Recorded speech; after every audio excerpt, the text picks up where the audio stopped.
On the pole, it's going to be brand new qualifying. I tell you what, if we were to run the All-Star race, the things, you really got caught up in all that much. But man, thanks for joining me in the booth tonight, buddy. More down from the Truck Series in here. He's going to be looking to try to steal a win. This time it is with the Xfinity cars. As you can see, just like it, she's got a soft spot in her heart for Cowboy Matt. Well, let's say Cowboy Matt doesn't win tonight, and let's say she picks. For the most part, but it was very fun. Yep, one right there at your home track, Bristol. That was your crew here. Yes, you got 21 of Sledgehammer. You got the 61 of Mountaineers, and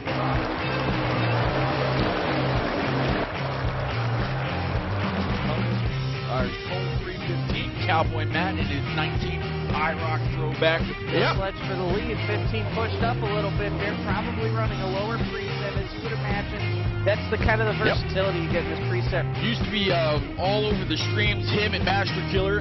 Speaking of Master Killer, he's actually in the race tonight, and I will have a little bit of help as far as laps and some issues that may occur on track. We're really going to hope that we can make it all the way on tires. One Groove Racetrack. You got to try to figure out the finesse. Welcome to the chat, sir. Good to see you. Looks like finesse is rooting on Boehner, trying to go for 3-0, 3 in a row, with Mountain and That Was Dick. Right now, looking so far so good. A whole lot of give, a whole lot of take, but they're keeping it clean, keeping it green. It looks like they're getting a little bit of separation between each other. No, the truck race was a lot of side-by-side, fast-paced racing. I'm ready for tonight's race. How you feeling? And the cool thing is, of course, Mountaineers, let this thing get really racy and then attack. Go for it. These guys have had 2+ weeks to practice.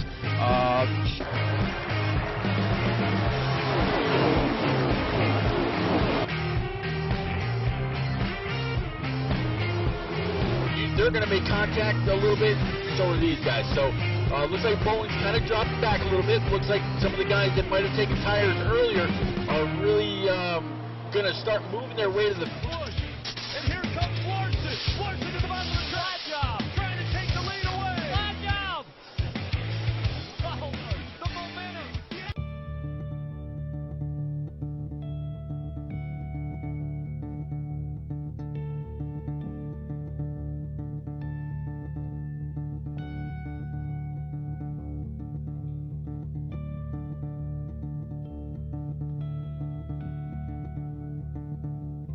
Oh, say, can you see by the dawn's early light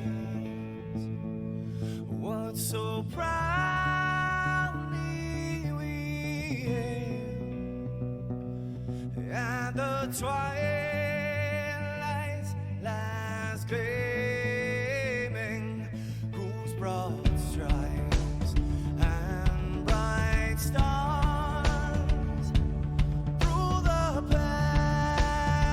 perilous fights, oh, the ramparts we watched were so gallant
Pete, can you hear me?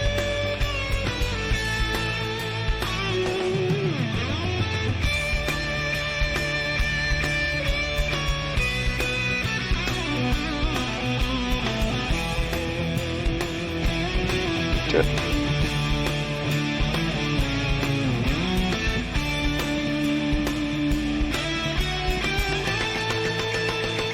Because we are the prey. Yes, we are the prey. We'll fight you in the name of the prey. We are the U.S. of A. For those unaware, that flag is still there. It's our future to save. This land of the prey, the U.S. of A. Oh, say, just that star-spangled banner, yeah, wave for the land of the free, in the home of the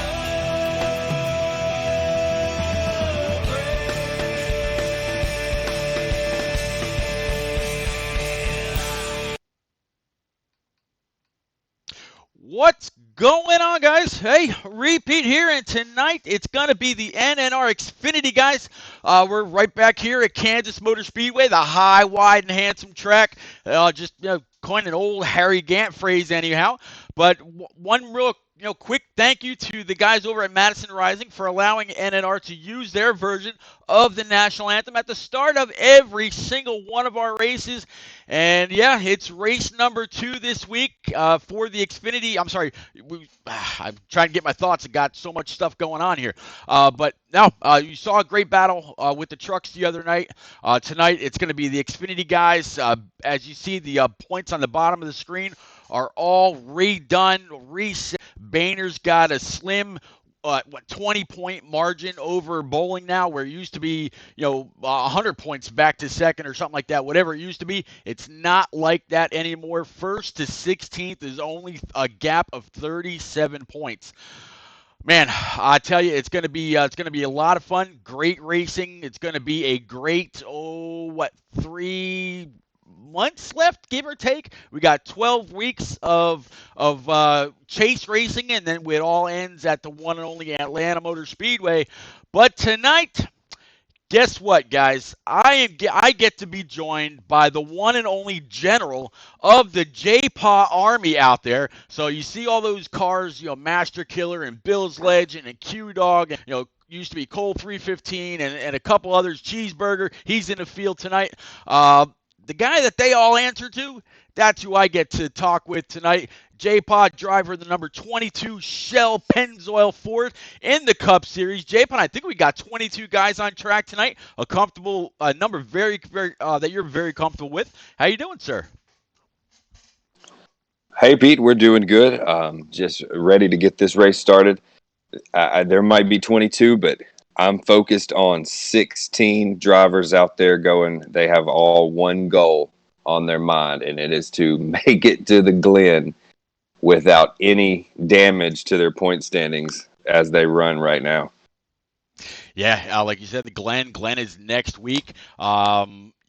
King Outbreak won in the Truck Series. It was a pretty emotional win. We were able to flip over to his feed, his Twitch channel, and see how excited he was. He was happy to win last week, but he was thinking that the Glen was going to be his best chance. He didn't know that he was going to just pull away what was it, Sunday night in the trucks. Maybe trying to go 2 for 2 here this week. So. Yeah, and hey, I've already looked earlier this season. The only road course that the guys have visited is the Roval there at Charlotte. And there's only 4 playoff drivers that actually finished in the top 10 at the Roval. That was pretty much swept by most of the rest of the Cup guys. But Augustus, Cowboys, Boehner, and Master Killer were the only playoff drivers that, had a top 10 at the Roval. So I'm pretty sure those 4 are definitely looking towards next week also. Man, it's going to be a phenomenal challenge around. Kansas, the Glen, Bristol Motor Speedway. I mean, we saw what happened there earlier in the year, and then Indianapolis. Man, you got four pretty good tracks to set this off. Is there one person that kind of grabs your attention for tonight's race? Actually, I do have I do have some a few drivers to highlight from the playoffs. As far as race picks tonight, Bowling did win the last time we were here at Kansas, so he's got to be feeling pretty good. Asbel is coming in with a 2.3 average finish throughout the season. Pete Augustus actually finished second here last time, so he's probably looking to repeat on that.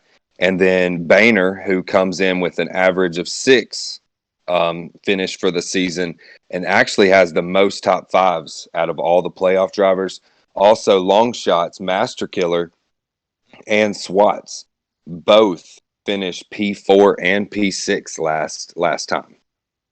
Wow, that man, those are some pretty intense numbers when you think about a track like Kansas. I mean, it's a high line, high groove, a lot of momentum track, and we've definitely seen where some of these people, like for example, I used King Outbreak. He wasn't anticipating any success at Kansas, and neither were a couple of other people that finished right behind him. But yet here they are up front and kind of in your face. I'm thinking that tonight's probably going to be a lot of the same. Cheeseburger, one of your buddies, he's been pretty strong here lately too, since accepting the invite from Stout Whiskey to rejoin NNR. He could absolutely steal one from the rest of these guys. Now, because he joined late, he's not chase eligible, but that doesn't mean that kid can't run. I mean, he's fast. Gary Y85, thank you very much for the follow, by the way. But yeah, J-Paw, I'm waiting on that ever important invite. It looks like they're still. Looks like they're just waiting for that qualifying clock to run down. But did you go Well, back and watch the truck race from the other night? I actually didn't, Pete. I've been Okay. pretty busy with work the last couple of days, but I got more on the drivers for tonight's race, the playoff, as far as drivers on edge tonight. Hmm. You got a few back in the back of the playoff running who's coming in that really are I think are feeling the heat, so to say. Q Dog's coming in with a 16.7 average finish.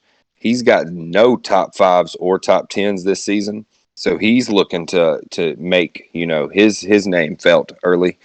Mike Honcho, he is coming in with a 16 average finish. Rowdy Burns is actually coming in with a 16.1 average finish this season.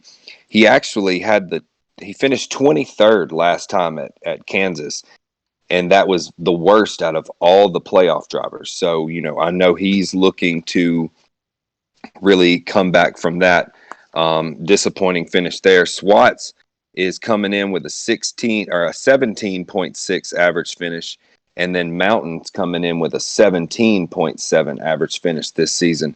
So those 5 guys really are going to have to step it up here in that first round of the playoffs to be able to, make that all important top 12 to have a shot.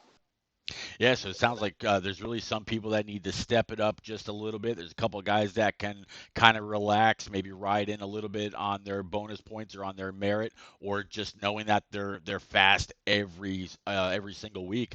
People that might want to step it up a little bit would be just like you said, Mountain and a couple others, where a couple people like Boehner or Asbel, are what you call it. The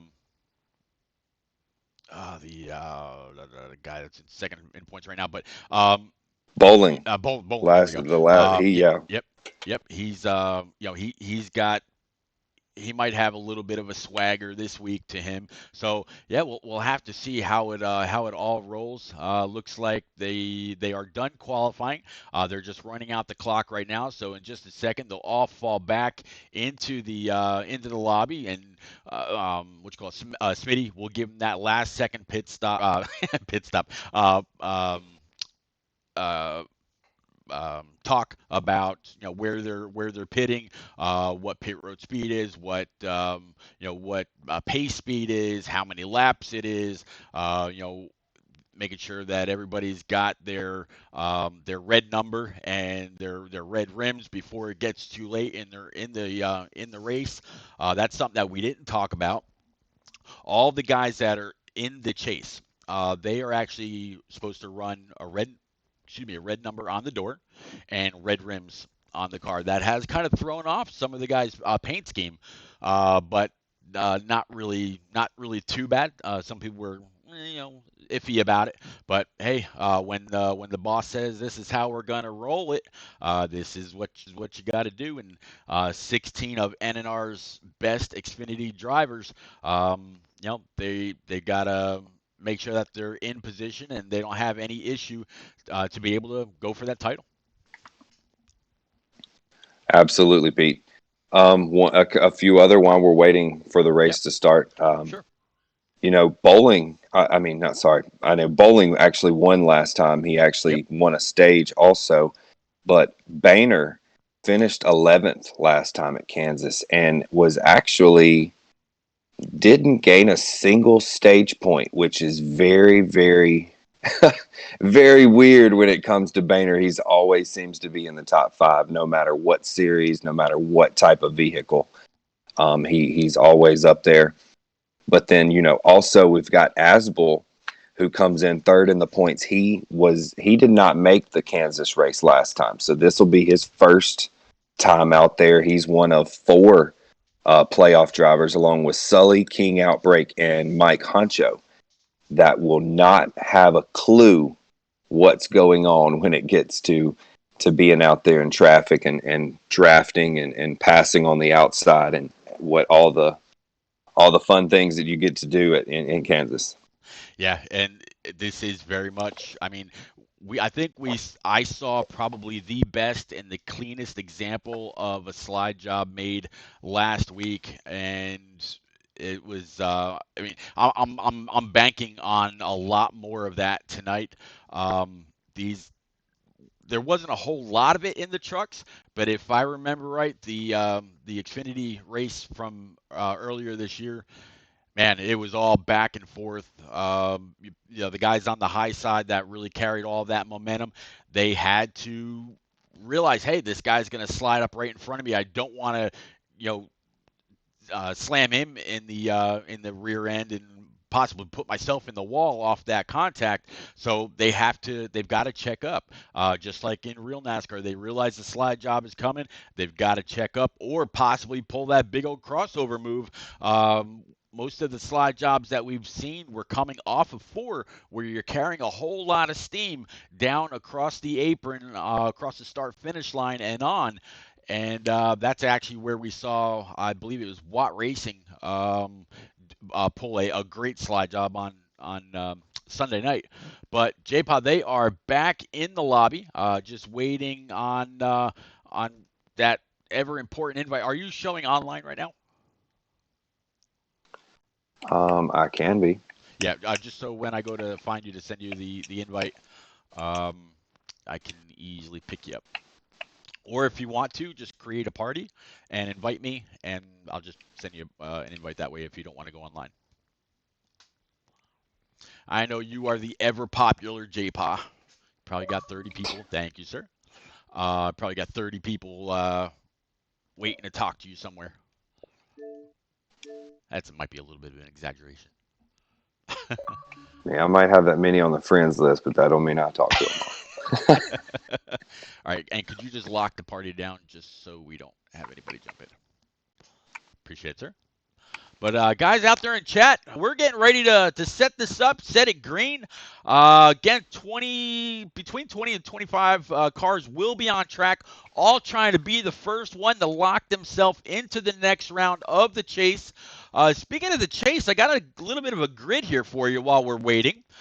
This shows you everybody that is that's in the chase and what their points kind of look like. Here you go now. So you see Boehner up top with Bowling. As J-Pa said earlier, there's Asbel in third. Then you got Augustus, Sully, King Outbreak, Parzival, Fatless Dig, Master Killer, NNR Cowboy.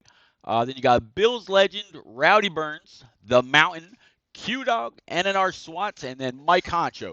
So just like J-Paz a second ago, those are the guys that are going to be contending for your overall championship that culminates in Atlanta. But only 12 of this 16 are going to advance onto the contender round.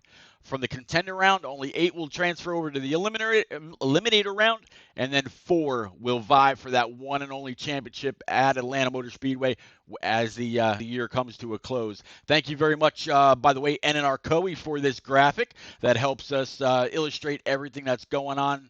And we're going to get ready to take these guys green. Just waiting on them to unpause the clock, and we're going to set them free, J-Pop.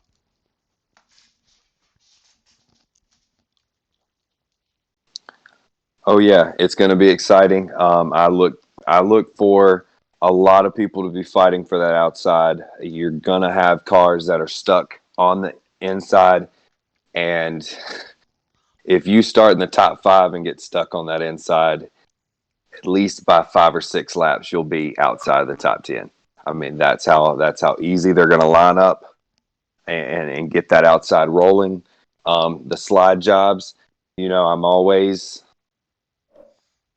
okay with it for the lead. I hope it's not for 8th or 9th place spot and end up causing more trouble than it should have, Yep. So hopefully we get to see that up front and not way back in the pack amongst lap down cars. Just got the invite from Rowdy Burns and sent it your way. You should have it. On the way. Awesome. All right, so I'll have a few streams up tonight. I'll have Boehner. I'll have NNR Cowboy, and I'll also have King Outbreak. Again, King Outbreak won the truck race on Sunday night in dominant fashion. The whole race was going to be between him and Asbel, but Asbel had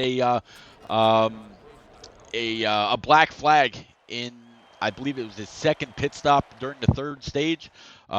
He's definitely going to want to do better than that tonight. We'll have to see how it shakes out, but let's go through your running order. Looks like old Parzival is going to be on pole tonight with Asbel to his outside, rocking that old Steve Park throwback. Then you got the 00 of Finesse with the 28 of Boehner to his outside, so teammates starting side by side in row 2.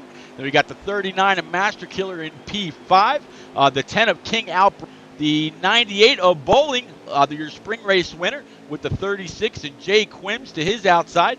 You got the 8 of Augustus, the I'm going to guess, I'm not sure what, I'm guessing that's the 84, not 100% sure. No, it's the 84, yeah, Cheese. Then you got the 69 of Rowdy Burns, the 29 of Bill's Legend, the 19 of Cowboy, the 3 of LaFave, the 51 of Swats with the 9 of, I'm not sure who that was, 9 of Q-Dog, excuse me.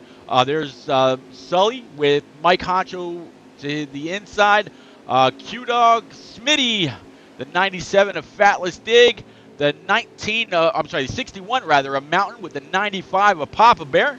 And we're back front with the 11. 11's going to take him to the restart zone. He's going to be the one to lead the field into turn 1 and 2. He's on that low line, but like you said, he's going to want to try to get up high as quick as we can.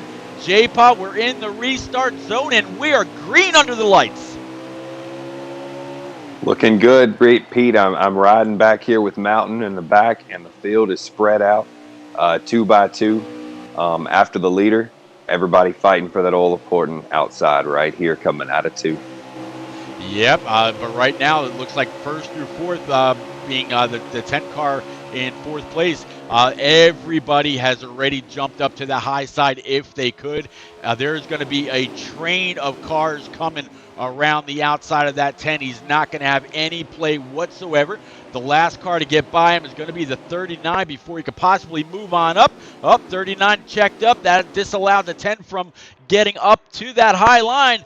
But they are coming through 3 and 4 for the first time. I'm sorry, been through 3 and 4, going down the backstretch now for the second time. And so far, all clean, all green. Whole lot of fighting, try to get what they can, these 4 brand new Eagle Feel Goods.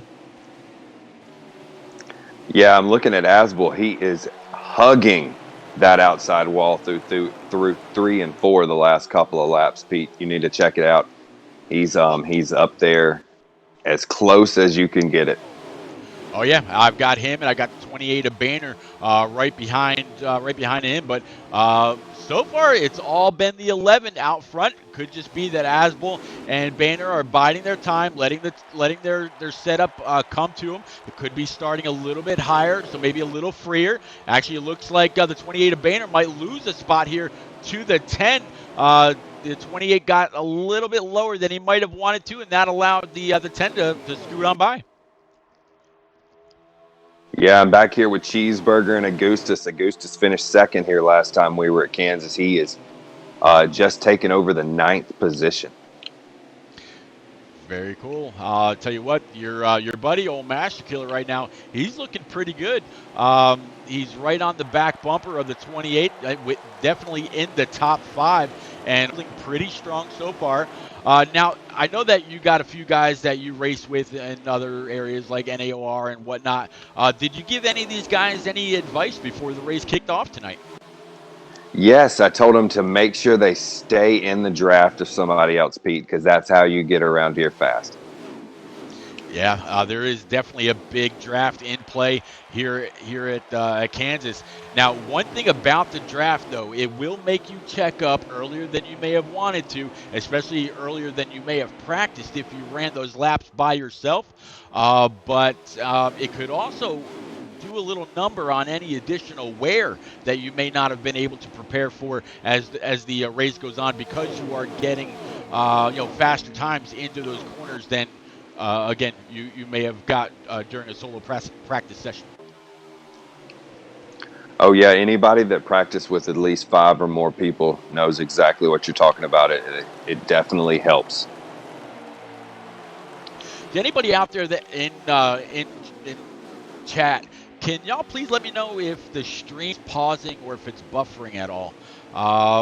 My Twitch dashboard is showing the buffering screen coming up every now and then. I just want to make sure that's not actually what you guys are seeing out there. I appreciate it. Thank you. Oh, we got a wreck in turn 3, Pete. Yep, a wreck in turn 3. There's a lot of torn up race cars. Yep, I saw the one guy in the back that went around. Looks like a lot of them were able to skate by, but one absolutely went around. But ones that wasn't back there, Mountain has some damage on his car. He was not back there spinning like some of the other ones. Gotcha. I'm back there with the 19. Don't see any damage on him. Rhea Lefebvre. Looks like Q-Dog's got heavy damage on the front. Yep. Yeah, I see that. Mike Huncho is clean. Yep, that Swats has got damage. Yep. Those Napa colors are definitely crumpled a little bit. But being that they're going to have about 30 seconds in order to get this fixed, they should be able to get that taken care of. But we're gonna rack and stack them back up with the 81 of Fort Smitty on the inside line, the 11 of Parsifal, the 1 of Asbel, and then the 28 of Old Boehner. That's going to be your top 4 with the 10 real coming in real fast underneath that 11. Try to get the draft of the 1, see if we can pull him up, but the high side yet again will prevail. So the 81. This is going to be a great side-by-side one here. Yes, it will. Here we go. 3 wide going for the lead. 81 up high. He's going to give it up. I'm guessing 81 probably didn't pit. But, yeah, they are 3 and 4 wide coming across the oval. I see 5 wide, looks like, down the front stretch on that shot. That was amazing. And you know what? They're going to keep it up. Look at here. It is again. 3 wide going through the corner this time. Look at this pack, J-Pod. Looks amazing. Oh yeah, people's got their setups in. They're starting to feel nice right now. They're about to start. We're about to see some comers and goers here. Yep, here's the 00 of Finesse with the 98 of Bowling to his inside. As you said, the spring winner here, trying to break out that broom and wants to be the one to have that car covered in confetti in the old victory lane just before he gets a chance to talk to us up here. Oh yeah. 39 of Master Killer, still in the top 5, top 6 after that caution. Again, he was up front, avoided all that that chaos in the back that unfortunately the 9 of Q-Dog was collected in.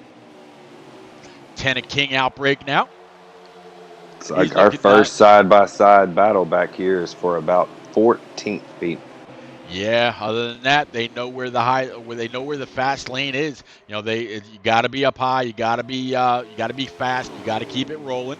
Kind of still surprised to see some people voluntarily on that bottom line when they know if you're going to keep up with the leaders, you got to move it up. You got to be comfortable running the high line here if you're going to try to contend in the least bit.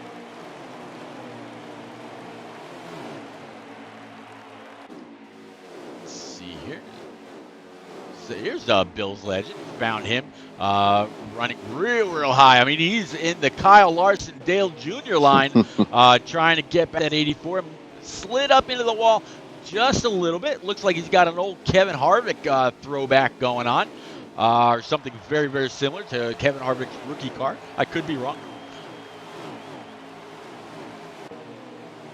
Checking in on drivers are not in the playoffs, Pete. You got Finesse running in the top 6 or top 5 in the 00 car. And then the next highest is Jaquim in the 36. He's inside the top 10 right now. Yeah, the rest are playoff drivers. It's kind of an unfortunate story for Finesse. Even though he's been fast, he's been in contention for wins, got a win or two under his belt in 2020. You know, I've always said, you know, life and family, they've got to come first. This is just a video game. But unfortunately, he missed too many races to be able to contend for the championship. But he is out there to play spoiler. If he can grab win from somebody else that may have otherwise been dominant and keep them from the points, the rest of the field should feel happy about that.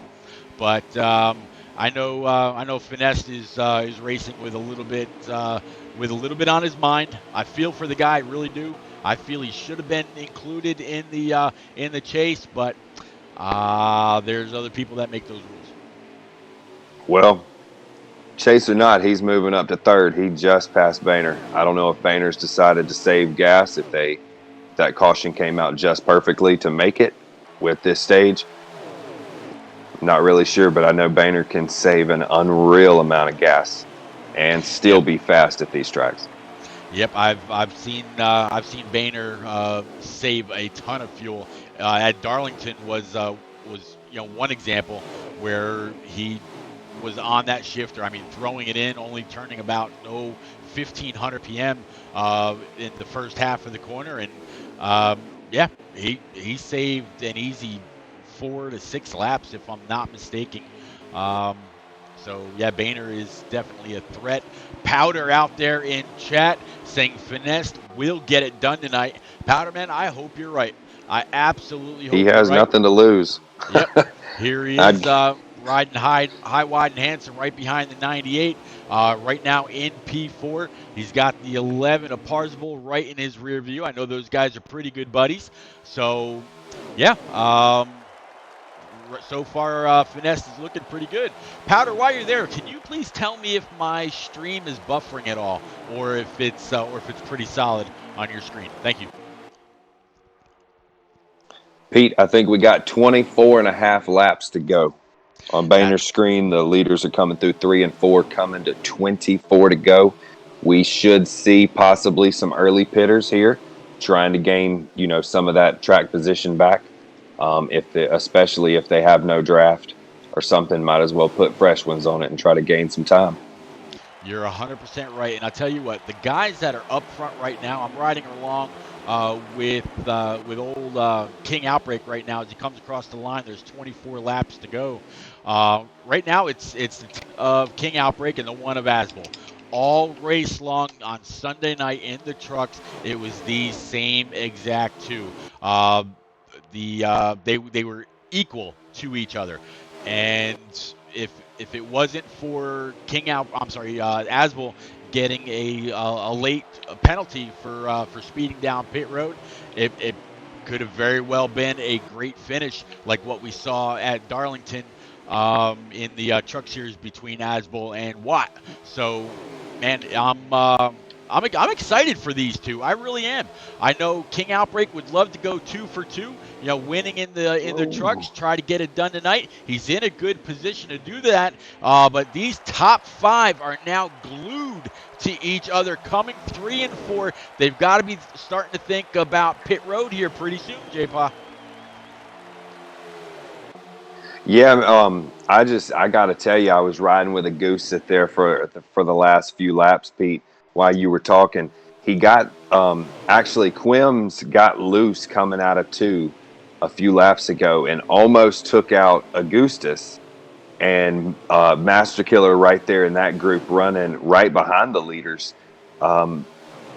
They everything was fine. They saved it, but coming out of the next corner, they were side by side, and we had a 3 wide situation. Augustus fell back to 10th by getting kind of loose off 2 and going back towards the inside of the backstretch.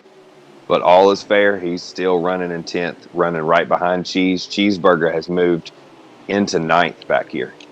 Yeah, while you were talking, I actually fell on the camera for Jay Quim, right behind the 8 car of Augustus. Augustus actually led the points for most of the season until Boehner went on a string of wins and was able to really garner up a ton of points. I mean, he made up like 500 points in a very, very short amount of time. As we're looking at Jay Quim and 2 others, they were 3 wide, but decided to let that go. A little bit of contact there, a little bit further in the back between Cheeseburger and the 8 of Augustus. Now you got the 3 car of LaFave back there behind guys. Settled it in. Looks like they were able to keep it clean and keep it green. About 19 laps to go here in stage 1. They've got to. Thank you, Powder. I appreciate you, man. Thanks for letting me know the stream's looking all right. It's kind of funny. Once I stayed on King Outbreak stream for a while, his was doing the same thing. So it must be a Twitch issue, but it's not affecting the stream. Thank you very much. We got strategy playing out, Pete. Beals and Fatless Dig have already made their stage 1 green flag pit stops. We got Bowling on pit road as we speak. That top 5 has separated big time up there. Yeah, they're nose to tail, and unless these guys in the back even have a chance at catching them before the end of the first stage, which at this point you're kind of riding it out, but those stage points are very, very important. I mean, you see the points scrolling at the bottom of the screen. They are tighter now than they've been since probably week 2 or 3. Going back to the beginning of the season. Points mean everything when you're in the hunt for a championship. Oh yeah, Bowling's on his way back out under green flag conditions. Jay Quim is actually stopping in his pit box now. Unfortunate playoff driver Swats, who finished 6th here earlier this season. He is actually on pit road, and it looks like his crew has packed it up for the night. Unfortunate for Swats. He had an issue just a couple weeks ago where he sent me the invite to the game, and it accidentally booted him, so he ended up calling the rest of the race from the booth with me. I would have rather seen him out there, getting those points, but Unfortunate for Swats. Could also be a little bit of a storm. Smitty was saying before the race kicked off during pre-race meetings that he might end up losing connectivity with some stuff. He was guessing it'd probably be somewhere about halfway through, and Swats would have to take over. But now with Swats in the race, if something happens with Smitty, they're really going to be scrambling to gain positions, or I'm sorry, the final points once the race is over. Master Killer and Papa Bear have actually made their pit stops. I was actually on pit road with those guys as I saw Augustus is coming out of 4 right now. He's got a lot of damage, Pete. He was in the grass, spinning around, really not doing too good there. Yep, catching up with the 8 car of Augustus right now. I definitely see a lot of that damage on the front of that machine as the 97 of Fatless Dig is able to work on by him.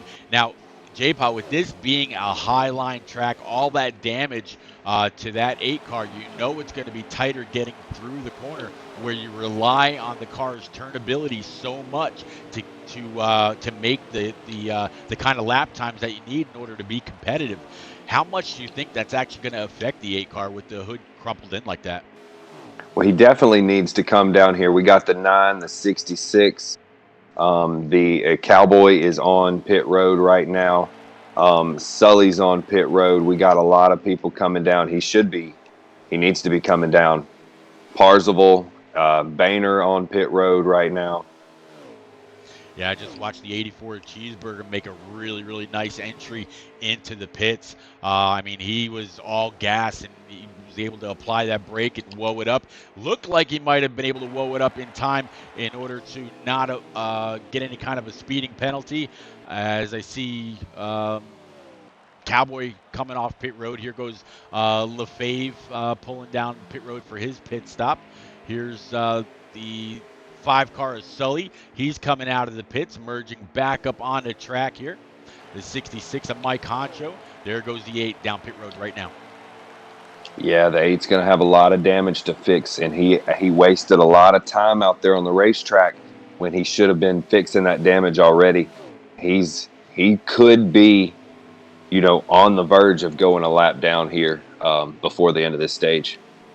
Well, from what I'm seeing right now off of King Outbreak's stream, they've got 10 laps to go, and both him and Asbel are signaling right now that they're going to work their way down pit road. There you just saw the 1 pull into his pit. The 10 car of King Outbreak is right behind him. We'll see right now who comes out of the pit first. Looks like it's going to be the 00. He was in there before them. I see the 1 pulling off, and the 10 is going to be door to door. Yep. I think the 10 might actually have the line off. The 10's going to be, it has taken over in front of the leader that before he came into pit stalls, Asbel. There you go, merging back up on track right after that yellow line. They're going to let the 28 of Boehner go. So that's the kind of time that Boehner was able to make up on those fresh tires. Here comes the 1 of Asbel with a huge slide job underneath the 28. He's going to take the top spot. Here comes the 10 fighting hard on the bottom underneath the 1. He's going to see if he can get that slide job moving, but it doesn't look like the 1's got a big push for 28 right behind. So even though the 28 and 10 are buds and teammates off the track and on, still looks like that 1's going to prevail, and it's going to push him up to P1. 28 is in P2, 10 is now in P3, and I'm not Look ahead, Pete. We got actually first and second is Bowling and Finesse is up in front of these guys. They are the leaders on the racetrack per Boehner screen. All right, so I landed on Here's Bowling. the battle for second. Well, it wasn't Just much as of you a said battle, hey? Just as you said that, I landed on this 98 of Bowling. Pretty clean-looking car right now. That put the 10 car of King Outbreak back to about P5 when all that was said and done. They're coming off of 4 right now, and it shows I missed the lap count, but that's okay. I'll get it next time by. These guys are You absolutely. got like the top 7. I'm not sure about the 8. He's involved. He's in that Oh group yeah. too. I don't know Look how at he this had that much damage and pass for potentially. the lead. One of Asmal just got past the 98 of Bowling, and let's see.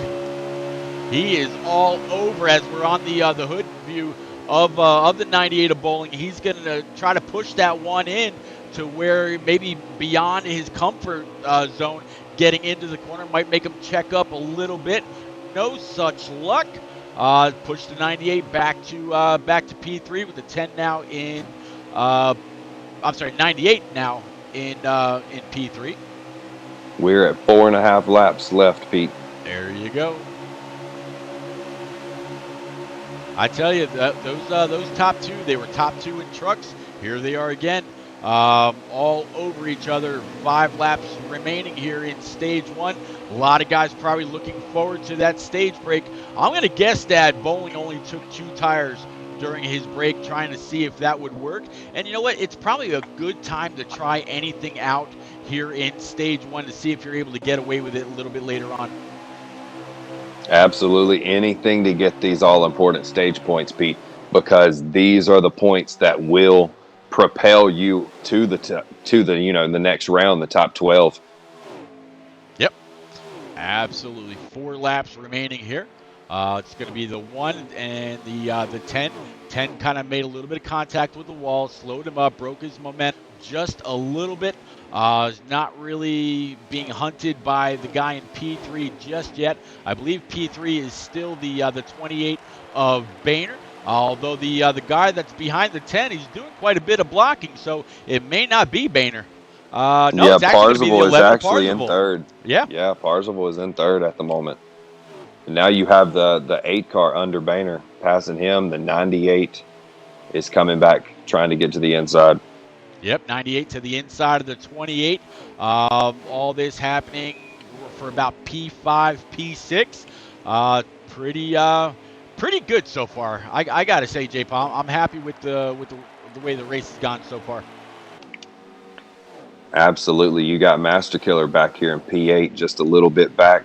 We got 2 drivers back in 9th and 10th. Those are the all-important spots for getting a little boost headed into stage 3. Making sure you got just a little bit more points than your competitor at the end of this thing. Absolutely. Let's see. I believe they should be coming to the flag here. Yep, the 10. So it's the 8. It's the 1, and then the 10.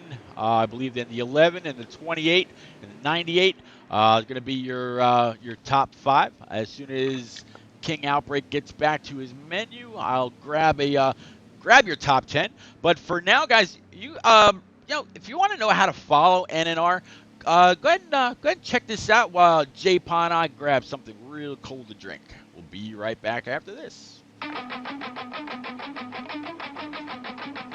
Hey NNR fans, don't miss any of the action by following or subscribing to Repeat's Twitch channel. Turn on notifications and you'll always know when the best preset league on Xbox hits the track. Check out his YouTube channel too to see all of NNR's past races. Follow No Name Racing as well as Repeat 1975 and others on Twitter, and you'll never miss any of the action.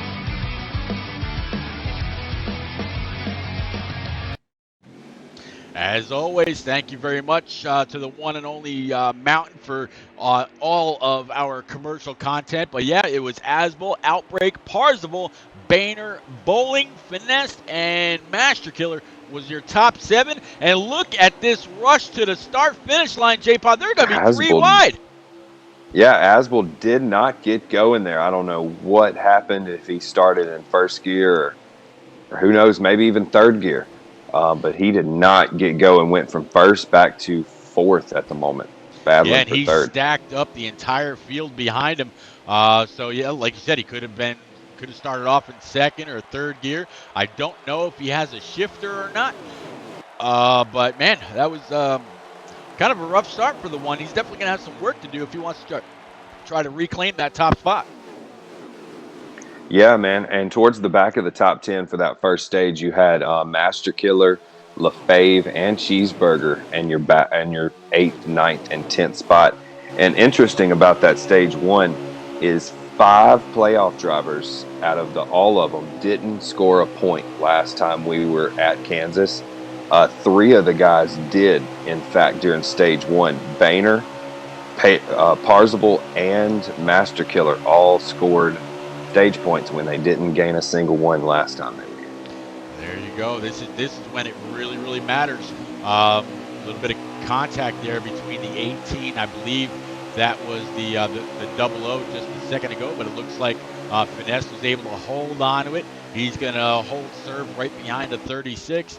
And as we're on board with that 36, looking ahead and behind, more and more just staying in that top line, J-Pa. Yeah, Bolin just got in the wall coming there out of turn 4 and dropped a spot. He's still running inside the top 10. Cheeseburger's putting the pressure on him at the moment. Gotcha. Let's go ahead and find that 84 of old Cheeseburger. You know, when I used to run with you and Cheese and Cole and Chain Graboid and Day Tripper and all those guys at Dirty Mo, Cheeseburger was fast then. It seems like he's actually stepped up his game a little bit. Here he is. Oh yeah, Cheeseburger has been really rolling. He's actually in a Bobby Gunderson 84 U.S. Army throwback from back in the early 2000s, I believe, is what his throwback scheme is to this week with the ally on the hood. Bobby Gunderson. I can't say I honestly recall that name. But that's Pete. That's what the name says above the window. It might be a fake. Who knows? Yeah, I have no idea. I'd never heard of it, but hey, you never know. I mean, I've heard of what is it, Dunder Mifflin or whatever it is from The Office. Definitely not from The Office, Pete. Yeah, definitely not from The Office. Ferret Man, what's happening out there in chat? Good to see you, sir. Not quite sure why you would have gotten the notification a little late. I got it on my phone a while back, but man, thanks for checking it out tonight. Anybody else that's out there with? Go ahead. Go ahead, Pete. No, go ahead. I was just going to say, anybody else that's out there along with Powder and Ferretman, I see quite a few of you. Please, if this is your first time here checking out an NNR race, this is their Xfinity series, run every Tuesday night. This is the start of the Xfinity series chase right here at Kansas. And as you see on the top of your screen, next week they're going to head over to Watkins Glen and then Bristol and then Indianapolis to wrap up the contender round of the NNR chase for 2020. Please, if you're not already, go on up and smash that follow button. Hit the subscribe if you can, but be sure at all means hit the notification so you know every time we go live. Tonight I've got the one and only J-Pa up here in the booth. You've seen him during the Cup Series every week when HD and I get to call that race on Thursday nights right around 9 o'clock Eastern. It's always a party, but yeah, don't be bashful. Say hey in chat. We won't bite. I promise. Looking at drivers back here towards the back, Pete, we got the back 3 of the entire group. Unfortunately, Papa Bear. I know everybody loves Papa Bear over here on the Xfinity side, but you also have playoff drivers Rowdy Burns and Bill's Legend running way back behind the leaders. Yep, and that's where those guys, they really need to step it up. They can't rest on, or they've got to do better than the averages that you talked about earlier in the beginning of the race. If they're a 14th to 16th place car every week, and if they have any plans of making it out of the top 16 onto the round of 12, they've got to do better. That's the only way to to keep it going. Bot Plays, thank you very much for that gifted sub to the one and only Powder. And again, Powder, thank you very much for changing your name a couple weeks back. I'm glad to say your name now. Bot man, you're a hell of a guy. I tell you, I've seen you gift those subs to God Power, and I believe you did the same thing for the Aviator. You make sure you resub every month. Man, thank you very much, and I hope you got that special email that I sent you this morning. Thanks again, Bot. I was just looking at Smitty's sponsor for tonight's race is Notorious. He notoriously just hit the wall and stacked up Q-Dog and a few other ones there, running in the top 15. Yeah, Notorious B.I.G. Big scrape on the side of that car. Very unfortunate, but J-Pot, we have one more stage break where these guys will be able to take it down pit road. If a caution doesn't come out first, but these guys have absolutely had a green flag look to them all night long. Yep, I saw that too. Looks like he's going to be all right though. Yeah, I saw it. Somebody's back there mowing the grass doing Dan's job. That's your buddy Cheeseburger. It looked like it was Cheeseburger. Yep. Here's the old 95 Pop Bear now. Looks like he's back in an old familiar, probably a Rick Mast paint scheme. There we go. And I tell you what, J-Pa, you and a bunch of your buddies in every series, whether it's the Truck, Xfinity, or Cup, you've all been very, very creative, we'll just say, with the different paint schemes that have been come up with, and the ideas you, for example, have given to the 13 of Rowdy in the Cup Series. So, man, thank you for making this interesting for me and for Stout and everybody else on a weekly basis. It's been a lot of fun trying to guess who these paint schemes are. I've just been going back and seeing drivers who might have, like the Rowdy situation. Smokey Unick is the only driver to ever win a Cup race in the Cup Series in the number 13 car. So I also went back and I checked, and that Curtis Turner actually is the only pole sitter to ever win a pole in the Cup Series in the 13. And so the Smokey unit, yes, it was flip-flopped on the colors, but we decided to go with the black on top and that gold, that matte gold on the bottom that really made it shine there at Darlington and really threw it back to, back in the 60s and 70s. Yeah, it was a lot of fun. I really thought that that dark bronze or dark gold with the black was more of a Morgan Shepherd throwback. But man, that 13 car looked amazing under the lights last week. If there was a way to actually create a die cast from some of the schemes that y'all have come up with, I don't know if I'd pay $100, which is what it costs to have a die cast created. With some of these guys that have like the 3D printers and whatnot, but man, they're beautiful. Oh yeah, I had set up Carroll. Carroll wasn't able to make it to Darlington, but he was going to run that Cartoon Network number 9 Lake Speed for me, because Lake Speed is about 25 miles from me and actually about 50 miles from second place Asbel, because he is also a fellow Mississippian down here towards the south near the coast. So that's what's wrong with the guy. Now I get it. Okay. At least he does have the title of best Mississippian in NNR, so best driver. Asbel is he's been amazing this season. Yep. He's got a 2.3 average finish, Pete. He's got 10 top fives. Which is tied with Augustus for second most behind Boehner with 12. Yeah. Pit stops starting this early, Pete. Yeah. It's kind of interesting.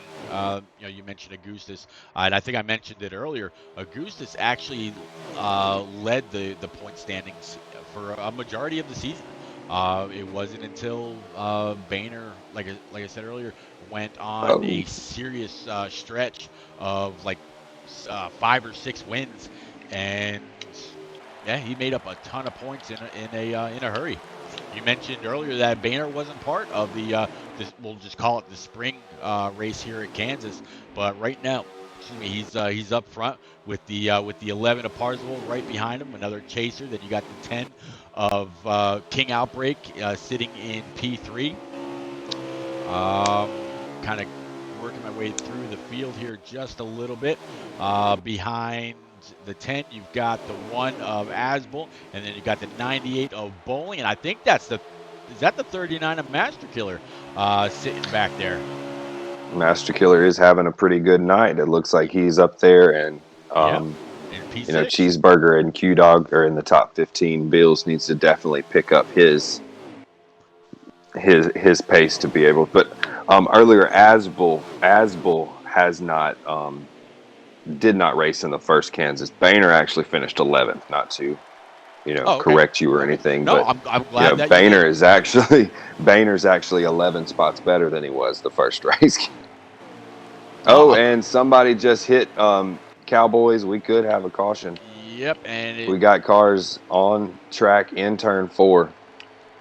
Yep, I'm checking out the stream of King Outbreak right now. It's just 20 laps. It looks like we're still under green. Yeah, we are under green. I'm guessing after they hit the wall, maybe they went back down towards the apron, so they were out of the way. The game is going to go ahead and keep it green for those guys.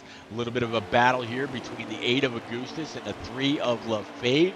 Coming across the start-finish line, heading back into turn 1. Still side by side. The 8 car down low. Going to try a slide job. 3 says no. I've got them. I've got the high side. I've got the momentum, but the 8 might have been able to get back into gas just a tad bit quicker. Going to stay side by side, going through 3 and 4. 8 again, down low, deeper into the corner. 3 back in the throttle. They're going to complete this lap side by side as they were across the line. 1 lap ago. Good job. Good driving.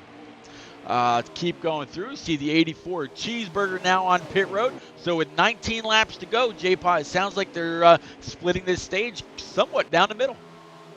Oh, yeah, your leader Boehner is actually motioning to come to pit road now, along with Asbel and the 10 of King Outbreak. Yep, all 3 coming to pit road. It will be, I believe, maybe the 11 of Parzival will take over the tentative lead.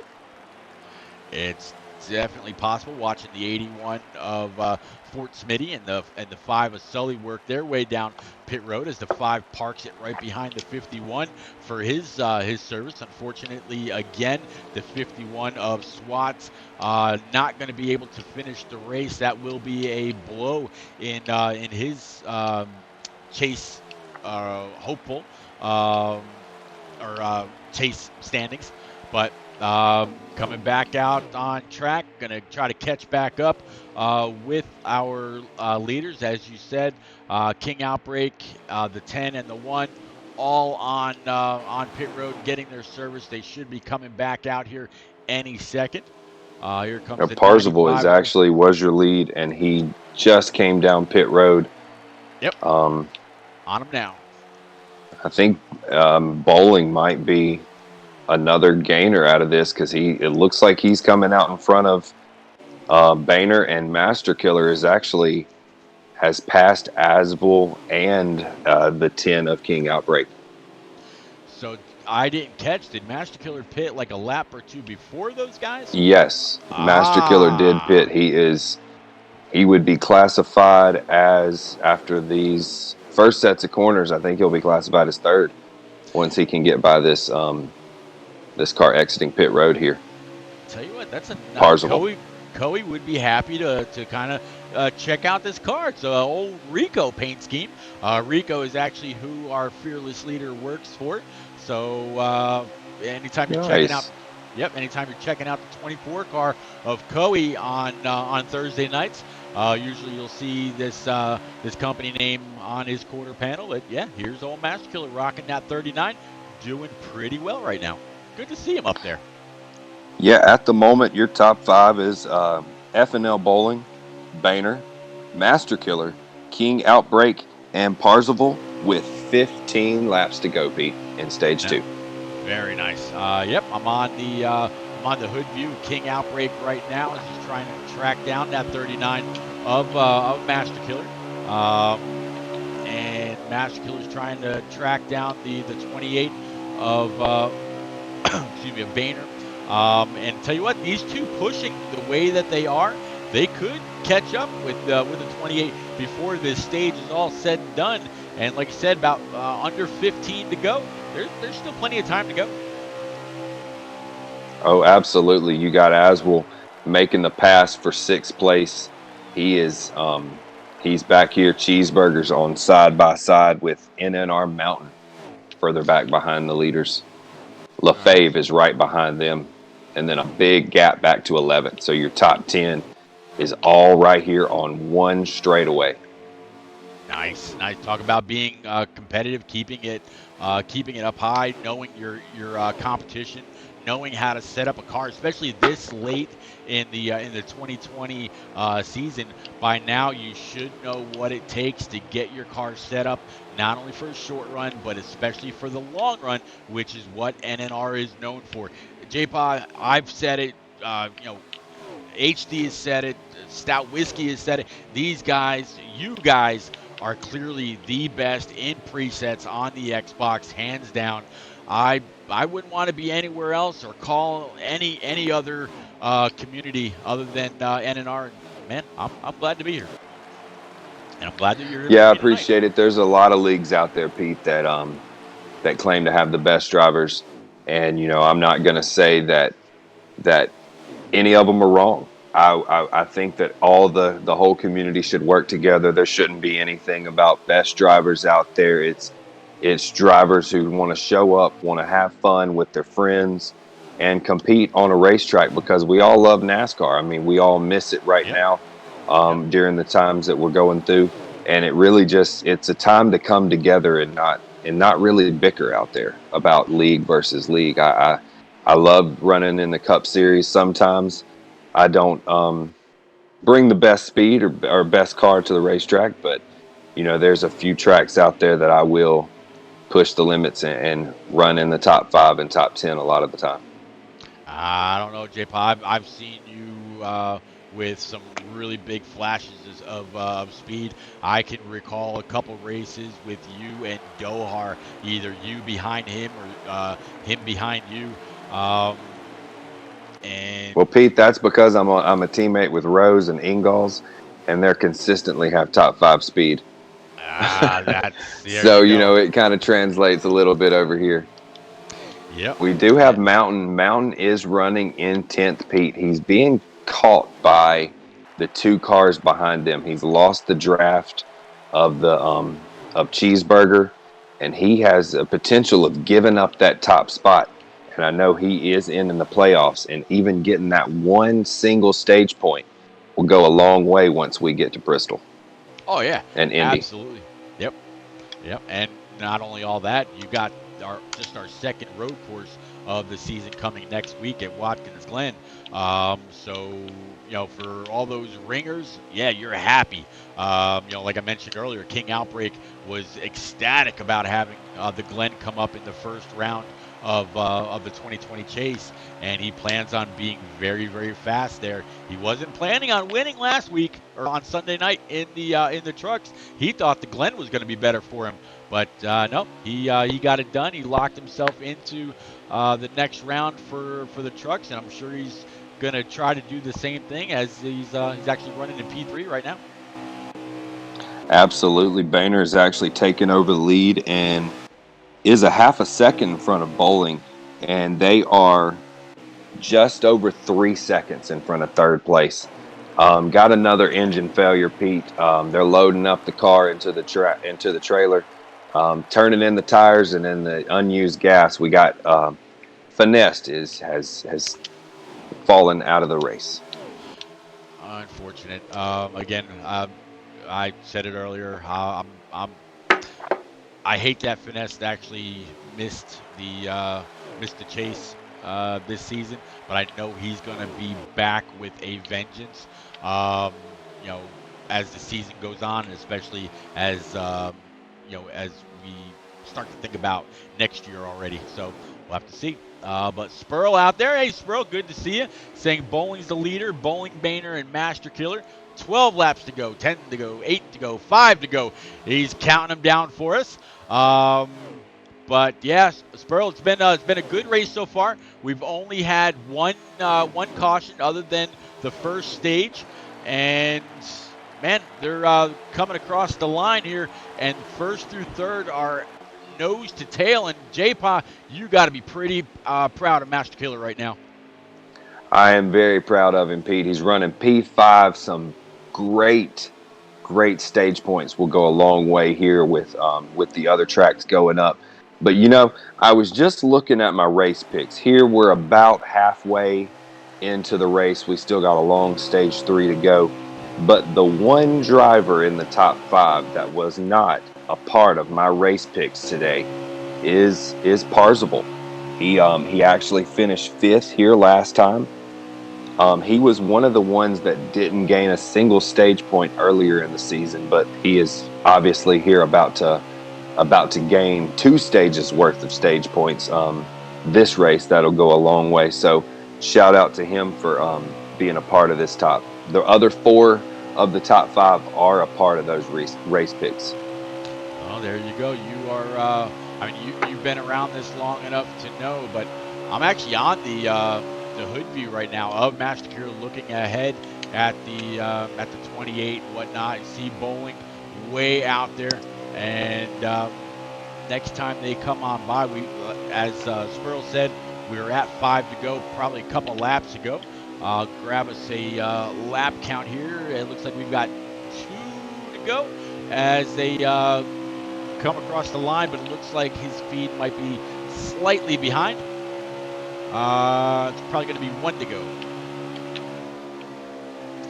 Yeah, definitely. We got a great battle back here for 6th, 7th, 8th, and 9th running all. We've got Parzival, we've got Lefebvre, Cheeseburger, and it looks like we got Mike Honcho right here getting any and every point they can right before the end of this stage. Yeah, Mike Honcho is actually last in chase points right now, full 37 points behind Boehner as they finish up stage 2. We were on board with King Outbreak right there, trying to run down the 1 of Asbel, but it's going to be Bowling, Boehner, Asbel, the 10 of King Outbreak, and then the 30. Then it's going to be Master Killer. So pretty good top 5 run for that 39. Good job, Master Killer. We're going to take another quick commercial break. How about NNRLeague.com? Go ahead and check it out. Hey NNR fans, are you looking for a way to rep your favorite NASCAR Heat preset league on Xbox Live? Look no further. Just go to NNRLeague.com, scroll down to the Zazzle tab, and see what we have to offer. From t-shirts to hoodies to clocks, we have everything you need to show your support. Thanks for being the best fans, and we hope to see you at the track repping that NNR red.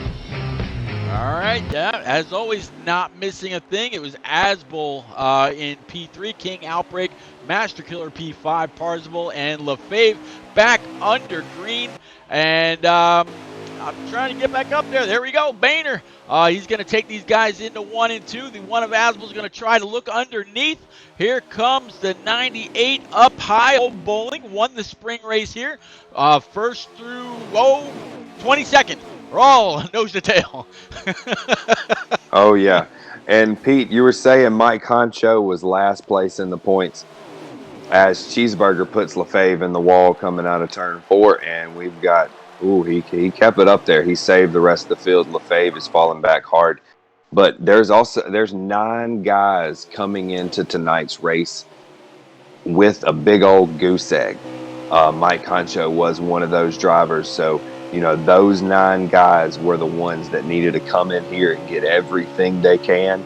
So far, we've seen Master Killer and Mike Honcho out of those 9 get stage points so far tonight. Yeah, it's you really gotta do all you can to get those points. They mean every single thing. Now we do have some will call the road courses a kind of a one-off race, kind of like Daytona or Talladega, where anybody can win. And it's true. Some of the people that don't necessarily like the ovals really love the road courses. As see a couple guys in the back really wreck out, I and think that's we are under yellow, Pete. yes, we are. I saw a bunch of people hitting that wall in the back. Didn't really look like anybody went around, but there was definitely quite a bit of contact. So the game said, okay, let's hold on, quick reset as we end up right there on the 84 old cheeseburger. Kind of show you guys real quick what J-Pa is talking about as far as the standings and what everybody's got. Here's what the standings look like as we went into the race tonight. Boehner having 37 points, and all those guys with, to put it just like J-Pa did, goose eggs a little bit further down. Everybody from Master Killer on down, they've got to really try to do everything that they can. So yeah. Especially Pete, you've got 4 completely different racetracks in this first stage. You've got the super fast draft track here at Kansas. Next, you go to the 10-turn road course, one of the faster road courses out there as far as Watkins Glen. Then you get packed into this tiny half-mile bull ring at Bristol. Then just the wide openness and 4 complete 90-degree turns of Indy. It's completely different. All 4 tracks. Whoever makes the top 12 will have definitely earned it here in this first round. Oh yeah, I love this round. I love the tracks that are in it. 4 very, very different kinds of tracks, just like you said, and that's what you're going to find in every round of the 2020 chase. You're going to have a road course, you're going to have a speedway, you're going to have an intermediate track, and a short track. Cowboy into the wall. Sorry, Pete. Nope, you're okay. He was running about 10th. Now he's fallen to around 16th. He's definitely one of those playoff drivers that does not need to touch the wall here in stage 3. Yeah, and I just saw somebody else with another. I think that actually still might have been Cowboy going down through the grass. Dan would have been pretty upset at the damage he's caused there. But here we are back up front with the 1 and the 28. There you've got the 84 cheeseburger, which actually restarted after this caution on pole or on in P1. He's the one that took this field to green. A little bit of contact there between the 84 and the 98. 84 came down to pinch the 98 down low. 94 said, 98 said, not having it. Gave Cheeseburger a little bit of a dose of his own medicine. Here's now the 39 of Master Killer getting past the 84 with the 10 of King Outbreak. Still up high. Oh, yeah. Besides Cheeseburger getting past, you had most of the top 10, 12 single file there, Pete. Yep. There's not a lot of battling going on. We had somebody in the wall in the middle of 1 and 2 back there. Yeah. Everybody's spreading like ants to get by him. Yeah, I'm seeing a lot of actual, door-to-door contacts. A couple people hitting the wall, a couple people going down in the grass. There's going to be some interesting conversations, I would imagine, on pit road when this is all said and done. But hopefully, they realize, hey, everybody's got to try to get those points while they can get them. And as King Outbreak came across the line that time, it was showing 97 laps to go here, J-Pa. So we got a long way to go. There's no reason to be extremely aggressive right now. Definitely, Pete, definitely. Somebody we really haven't talked about a whole lot. I don't think we've called his name tonight. He comes in with a win. He had 4 playoff points coming in, so he's sitting, pre-race in 5th. I don't think he's gained a single playoff point. He's running right now behind Q-Dog. Sully, actually, he came in with an 11.9 season average, and it looks like he is not living up to that season average so far, which is not good to be the first one. He was actually the car that got into the the wall a couple of laps ago. He's got a flat right side. I'm pretty sure the crew's worried about the tires on that one. I would imagine they are. Oh, And go ahead. Mike Honcho made contact with him there. Talking about Sully, he made a huge splash in the NNR right around time of the All-Star race. That's pretty much right when he joined, and he quickly gained the respect of a lot of people. He's known Coey for quite a while now. Coey tried to recruit him to NNR, and when it came time to Charlotte, he said, "Hey, look, Sully, if you want in, I know I've been asking you for a while. You've been kind of putting it off, or however the conversation may have gone." But Sully joined NNR right at like the big contact there between Sully and somebody else. And I'm waiting to see if that brings out the caution. If 5 is absolutely stalled on track with somebody else right there with him. Not sure if Sully's going to be able to fire this thing up. He's actually still sitting along the wall on the backstretch. Yep, it looks like it was going to be too much damage for that 5. He is now on pit road. I mean, it was a dramatic engine failure. Very unfortunate for Sully.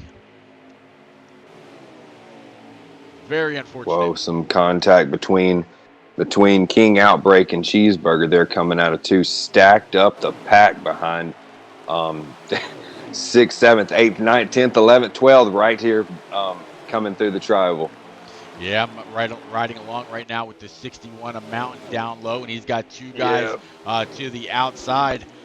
He's trying to grab a couple spots, and it looks like he's gonna be able to grab the draft of the 84 at Cheeseburger, and that pulled him all the way through the corner, stayed ahead of the 29 and the 8 and Cowboy. And wow, that was a great piece of driving right now by the 61 a mountain. Absolutely, Pete. And somebody who didn't gain a single stage point earlier tonight, Bills, has actually made his way up to looks to be 9th spot. I'm going to try to find old Bills legend right now.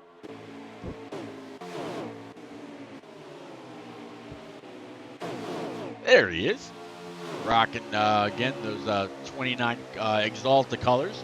Man, I really I like paint scheme. Looks like the 8 Goose has kind of pinched him up high just a little bit. Able to keep it off the wall, though. If staying in the draft of, I believe that's going to be the 8. He should be able to pull him on by. No, it's not the 8. Is that who's right in front of? Is that the?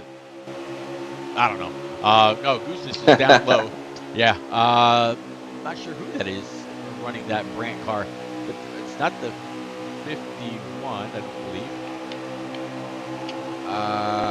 No, it's the 61 a mountain. We were just talking about him. I should have known that. Oh, yeah. But yeah, there you go. Back to NNR Cowboys. He's going to be able to get under the 81 of Fort Smitty. Put Cowboy up 1 spot. And again, Cowboy running the 19, not the 18. It's going to be the 19. Good job.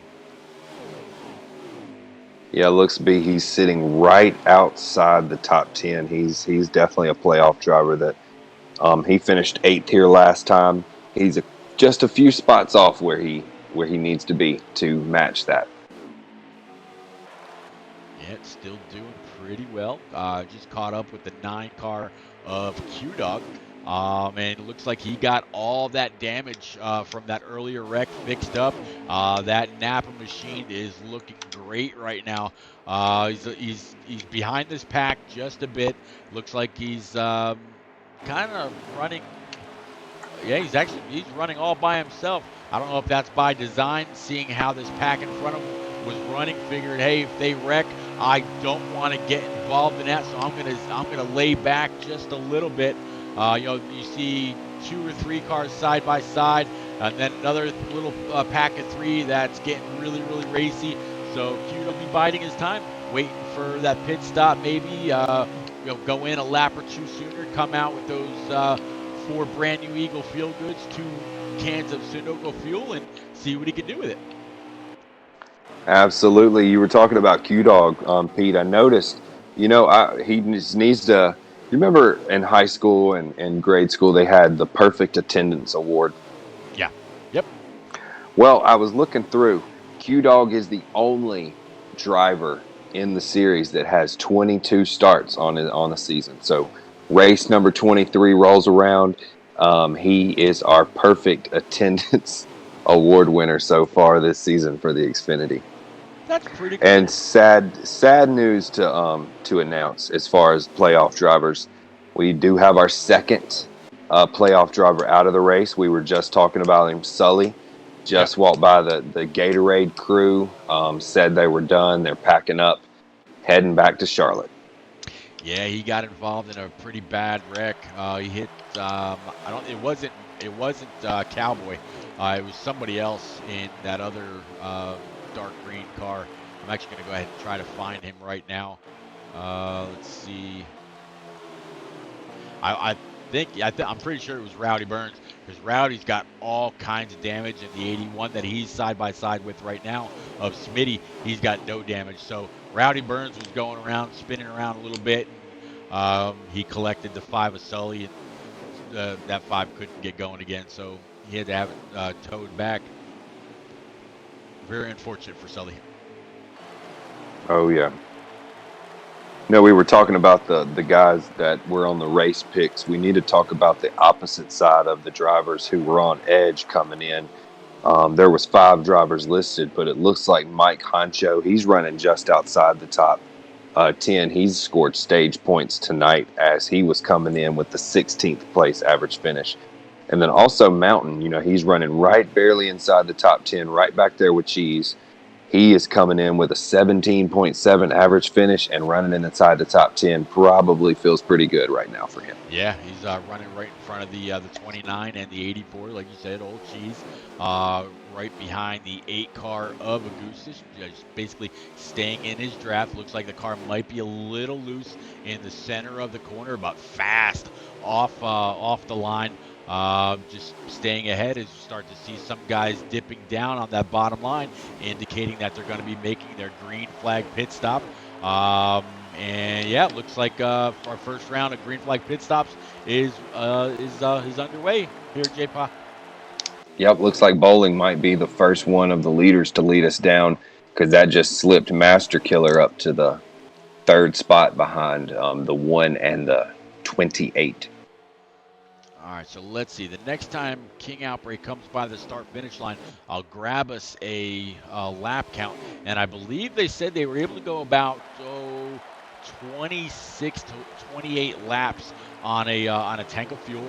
None of them were really experiencing any tire issues, unlike me in the fun run on Friday or Saturday night, which is kind of interesting. 3 laps to go. I blew the right front, but yeah, that's just me. These guys said, no, I'm fine. So, yeah. But let's see. King Outbreak's menu says he's got 4 laps left in the tank, and they're on lap 121 of 200. So 79 laps to go here. So 79 laps, and they can go about, we'll just say 26 laps. They're all going to have to make still a couple more green flag pit stops, try to get to the end of this. This is absolutely really testing out man and machine here tonight. Definitely. We got Master Killer signaling that he's coming down pit road also this time. Gotcha. Just catching back up with the 1 of Asbel and the 28 of Boehner. I believe these two probably right now are your leaders. And looking behind Boehner, I don't see a soul all the way back to the entrance of the corner as they're getting to the exit of the corner right now. Looks like Asbel's going to go ahead and duck on down, indicating that he's going to come to pit road this time. The 28 of Boehner did not make that same motion. So Boehner's going to take it 1 more lap. There goes Asbel in. Hopefully he has a better stop than he did in the trucks. No black flags for the guy tonight. We'll have to see where he hit Rome. But that leaves an uncontested lead to the 28 yet again. Definitely, he knows what it feels like to have the wind in his face. Yeah, very often this season too, as you the 39 a Master Killer. He's going to leave pit road, come on out, stay on the apron all the way through 1 and 2. They're supposed to blend just after the yellow line. When there's the white, he blends up, perfect blend, no oncoming traffic. He can worry about setting up his first couple corners where he should still be able to be wide open. Coming off 3 and 4, coming down past the start-finish line. He sees some other guys on pit road just now exiting. They'll give him plenty of room. They've got to stay low. He's got the entire track to himself. He's going to pass by the 8 car of Augustus at least. And it looks like he's going to be able to see that 1 car of Asbol in his windshield here, not too far off. Oh yeah, Pete. Just definitely watching those battles out on track. Been sticking with some of these cars, coming down pit road, seeing who is getting in and out, better than others. Another playoff driver who finished 23rd here last time, come in with a 16.1 average finish. Not gonna improve on that.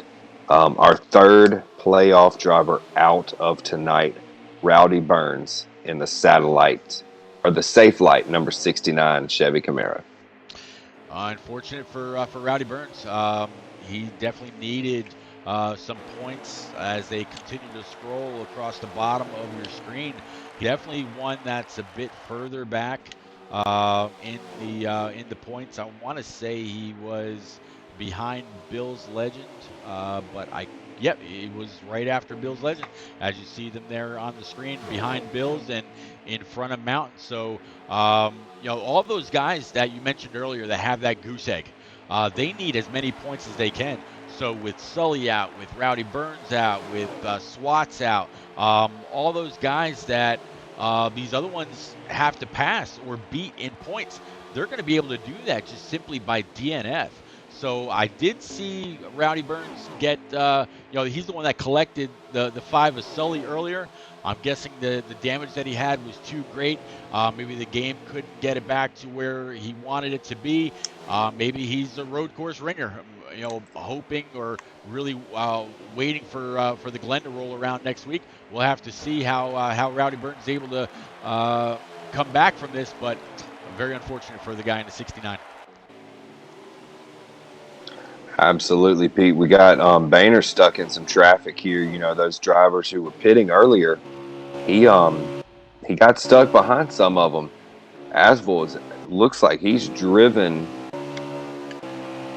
Yeah, Asbol is driven away throughout this pit stop from Boehner. Boehner's still battling side by side, trying to come up. He's about to pass into the top 5 now. Yeah, it's a little bit of a battle there with the 29. 29 and him definitely had a little bit of contact. Yep. And the 29 is definitely, that's not. Yeah. Yeah. Him and it looks like the 29 kind of came down on the 28. 28 held his line, stayed on the bottom, and the 29 just kind of pinballed or ping-ponged his way all the way behind this pack. But we're gonna stay green here, J-Pop, with 71 laps to go. Yes, indeed. We're looking about, if I was thinking last time with the 79 laps to go and I could make it to 4, I'm automatically thinking about stopping at the 75, 50, and 25 to go marks, Pete. So that might be what a few of these drivers are trying to do. Yep, definitely a good possibility. We just saw the 29 go hard to the outside wall. He's actually on pit road right now, getting some repairs done. I don't believe that is. Yep. With the damage, we already know that he might be the only playoff driver that's still on track a lap down now. So, he joins Sully, Rowdy Burns, and Swats, who's definitely going to be headed into the next 3 weeks. They're going to have to come out with a win or definitely a couple of top 5s to be able to get a lot of those points back from losing tonight. Yeah, they've really got to hope that they can bounce back from it. with 4 tracks in each stage of the chase, you've got a chance at like 1 mulligan. But after that, if you continue to have bad luck, or if your car gets too damaged and you decide not to race it out, think about Sully. He got collected by Rowdy Burns. Rowdy Burns later retired. If Sully had brought the car down pit road, tried to fix it up the best he could, he would have had 2 more finishing points. But instead, the crew said, nah, man, maybe not. The car's going to be too tight to drive, or whatever the case may be. We've got a little bit of a battle here between the 61 of Mountain and the 11 of Parsonsville. 61 is going to come down, pin the 11 down. 61 knows that he needs that momentum from the high side in order to keep that position. He's going to get back in the gas, maybe pull a little bit of a crossover here on the 11. He'll have the momentum. No dice this time, and because he pulled down under the 11, that's going to allow the 10 of King Outbreak to also pass him. So move the 61 back to P9 and the 10 up to P8. Still Mountain having a great race, considering I think you said earlier his average finish was about a 16 something. Mountain came in with a 17.7 average finish, Pete. So yeah, he's doing much better than Yeah. me. Definitely. Master Killer is actually up in second place after that round of pit stops. He's leading a pack that includes Boehner there for second, third, and fourth. He actually is going for his 3rd top 5 of the season so far. Yeah, it would be great to have Master Killer up in the booth. For I believe it would be his first time, maybe.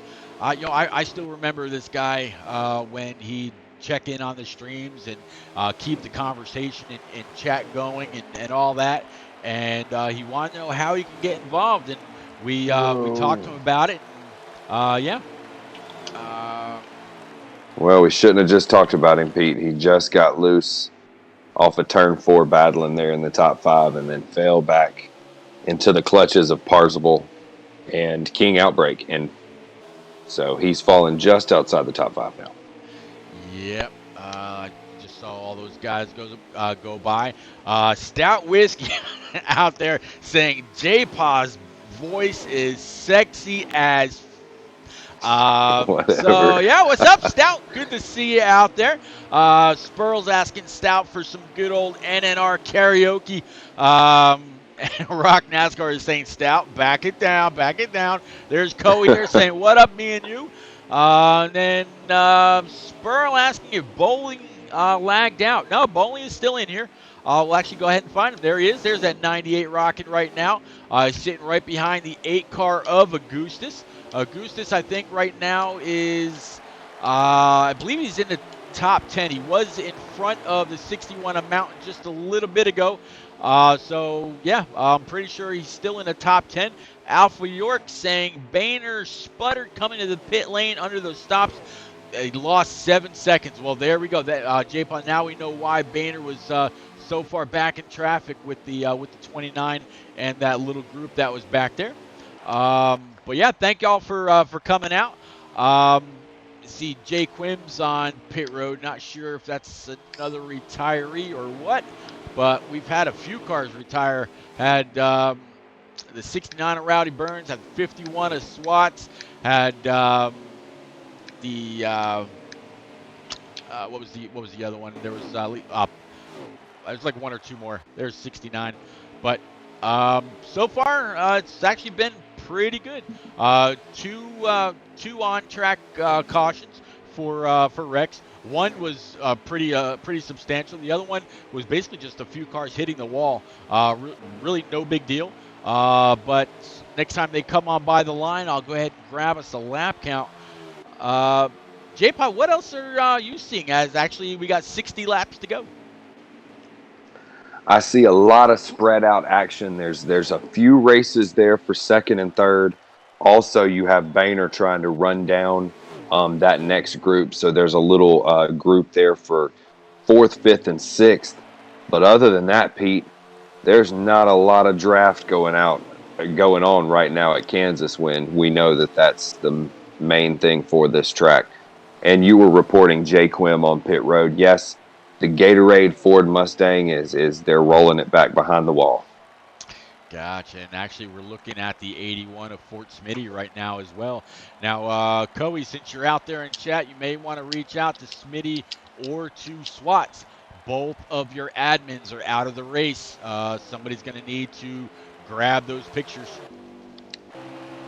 Just kind of from a Got Q-Dog on pit road right now, and Fatless Dig actually coming out of pit road. So we do have a couple of playoff drivers, pulling some different strategies. Who knows? Maybe they can't go the full 26 laps, so they're trying to just, get as far as they can and hope for a caution or something. Yeah, they're going to have to really hope on. They're going to have to hope on anything. Maybe that caution or Asbel right now, he is just running away. Really, nobody's got anything for him, or so it seems. I mean, you got the 98 back there, you got the 28, you've got the 39, you've got a few. And it's actually nice to say the 39. Really don't get to mention Master Killer all that often, but he's absolutely having a stellar night tonight. Pete, he would take offense to that, buddy. He's got a 12.0 average finish, so right outside the top 10, like me. Well, I didn't say that he wasn't running. He doesn't run fast all the time. I just don't get a chance to talk about him as often as I have tonight. I mean, he's been around all of your top contenders all night long. It's good to see that guy up there. Like I was starting to say earlier, he was out there in chat, following the community on Twitter, retweeting, sending in information. I mean, every single week out there in chat, cutting up with everybody. So it's good to see somebody that came in through the stream, having a great race and going for a championship. As I actually think he's just now ducking down to indicate that he's going to be coming to pit road this time. Yeah, Pete. Just like the rest, this is America, and you have opportunity here in NNR as long as you go to the website and sign up. Yeah, that's right. Now, not this year. However, anybody out there that is interested in running in NNR, the season is closed as far as anybody new. However, go ahead, reach on out. Reach out to the Twitter, _racing, or me, Repeat 1975, HD Motorsports. But go to the site, leave your message. Let us know what you think of the community. If you're interested in maybe getting set up for next season. We're only this is the first race of the 2020 Chase, so we've got 12 more Chase races, and then the season finale at Atlanta Motor Speedway to decide your Truck Xfinity and Cup Series champion. And J-Pod, talk about you being one of those guys that's going to be eligible to try to go for that championship. Not sure if you saw or not, but Rock NASCAR out there in chat a few weeks back, he threw out a 1-year subscription to Xbox Live to the 2020 NNR Cup champ. So a little bit more of a prize to shoot for as you're getting prepared on a weekly basis for each and every individual track. So again, big shout out to Rock NASCAR for making that offering. And Rock, we're still going to get you up in the booth to call one of these races. Maybe since you put up that I want him. I want him for the championship, Pete. I mean, he just needs to be there. That's right. I think Rock will get you in on that Atlanta race. That actually sounds like a great idea. You can award the Cup champ that 1-year Xbox Live subscription yourself. We appreciate you on a weekly basis hanging out, checking out the chat, trying to keep old Stout Whiskey in check. But Rock, we appreciate every time you're around. All right, we got Asbel pitted, Pete, with 51 laps to go. He was on pit road. Boehner actually came in a lap behind him, so It is 50 laps to go here tonight, and we have one more green flag pit stop after these, probably around that lap 25 area. You're probably 100% dead on as we watch the 11 of Parsville and the 10 of King Outbreak come down pit road, nose to tail. The last time I saw King Outbreak pit, he came out on his menu. It said a full tank would give him 27 laps. So, J-Pod, you are spot on with that assumption. They're probably going to split this right down the middle. The way that the 11 and the 10 came down pit road, they're going to leave the same exact way. Again, nose to tail under the solid yellow line all the way through 1 and 2, waiting until they reach that white line. Right now, they're about switching into 4th gear. Looking back behind them, nothing in the mirror. Merge back up into traffic. No issue. Great pit stop by both the 11 and the 10. Both held their general distance that they were on track before the pit stop. And here they are again. Nose to tail coming across the line to start with 50 to go. Absolutely. We got Boehner. He's already cycled out of pit road. It looks like he's going to be about 3.7 seconds behind our leader in the 1 car. Yep, trying to catch up with the 1 right now. And actually, here's the 8 of Augustus. 29 down low. 29 pit quite a bit earlier than the rest of these guys. But it looks like Goose is going to be able to hold on to the draft of that 28.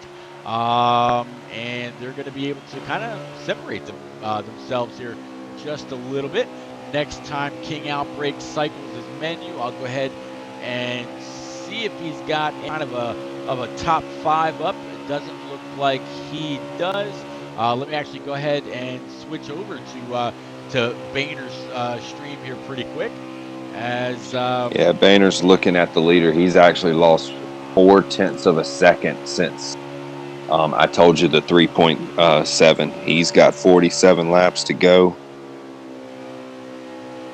Okay, yeah, and I got you he's not having the top 5 up either. But just speaking of these drivers who are up here running in the front, every single one of them are running top 10. They're upholding what they need. These are the few drivers who have looks like they've been in championship mode all season, Pete. You got Asbel, he has a 2.3 average finish. You got Boehner with a 6th place average finish. You got Augustus with a 7.3. You got Bowling with an 8.2. You got King Outbreak with a good 7.0. And Parsville with an 8.0. Those are the only drivers who have an average finish of less than 10. So those are definitely the ones that we, going forward throughout these playoffs, you need to look.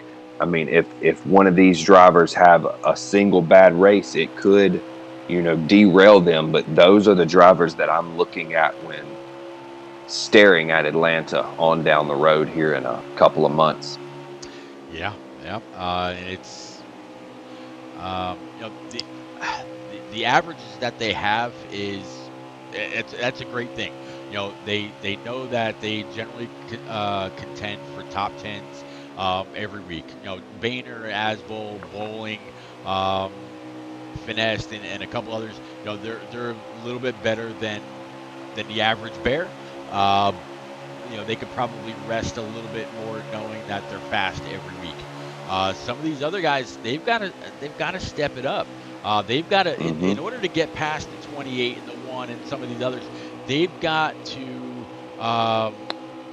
find what these other guys are doing, whether it's their default wheel or controller settings, or if they found something special with the wedge and tire pressure, or maybe it's little or more tape, who knows, without getting it too fired up, in the draft. They've got to figure out what it is that these other guys are doing if they're going to beat them for a championship this year. Or they got to hope that in one of these rounds of 4 that they have bad luck in a couple of races and lose their points. The points that these guys have right now, they don't carry over to the second round of the chase. They only carry them through the first round. So let's say Asbel goes on and wins tonight's race. Let's just say right off the cuff. All right. The points, the 3 points that he gets for tonight, those will be 3 points that he'll have going into the next round, which he would automatically be locked into. As we're checking out, I'm not sure who that is right there in that car, but he is lagging quite a bit right now, right in front of Lefebvre. But yeah, I always like to look at it, Pete, when you get to this chase scenario, especially if you're not contending for the wins every week, like a Master Killer, like a Yep. Bills. They need to have, so we know 12 people advance out of this first round. To me, if you finish top 12 all 4 of those races, it's pretty hard to fall out of the top 12. Yeah. So, it just depends on being able to get those stage points also. But then even going forward, I mean, once we get to the second round, you really need to start finishing top 8, all 4 chases or all 4 races to be able to kind of feel a little confident going forward into that next stage. Because once we get to that third round, it's gonna be about winning, because you will have the absolute best from the season lining up, and there'll be 8 drivers going for 4 spots, and a win from maybe the 7th seed could knock out Asbel, a Bowling, a Boehner. So you really are gonna have to just keep pushing and try for the best you can here in these next few weeks. Oh, watching the 8 car really trying to thread that needle right there. Sorry. No, you're 100% right. When it comes down to 8 down to 4, where you're literally cutting the chase field in half, you have to have a top 4 finish every week.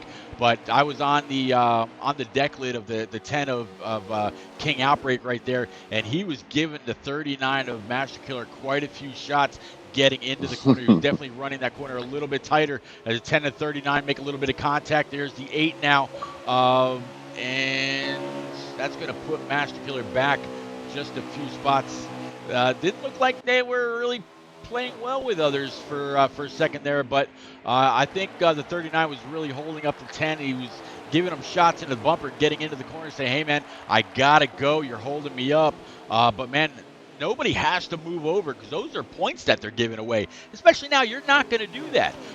You've got one more green flag pit stop that you're trying to make. You're just trying to hold serve. They've got 36 laps to go, so we're probably going to see these guys make their last pit stop, in about 11 laps, and then they're going to be hopefully clean and green until the end. And they're all trying to catch that one car of Asbel.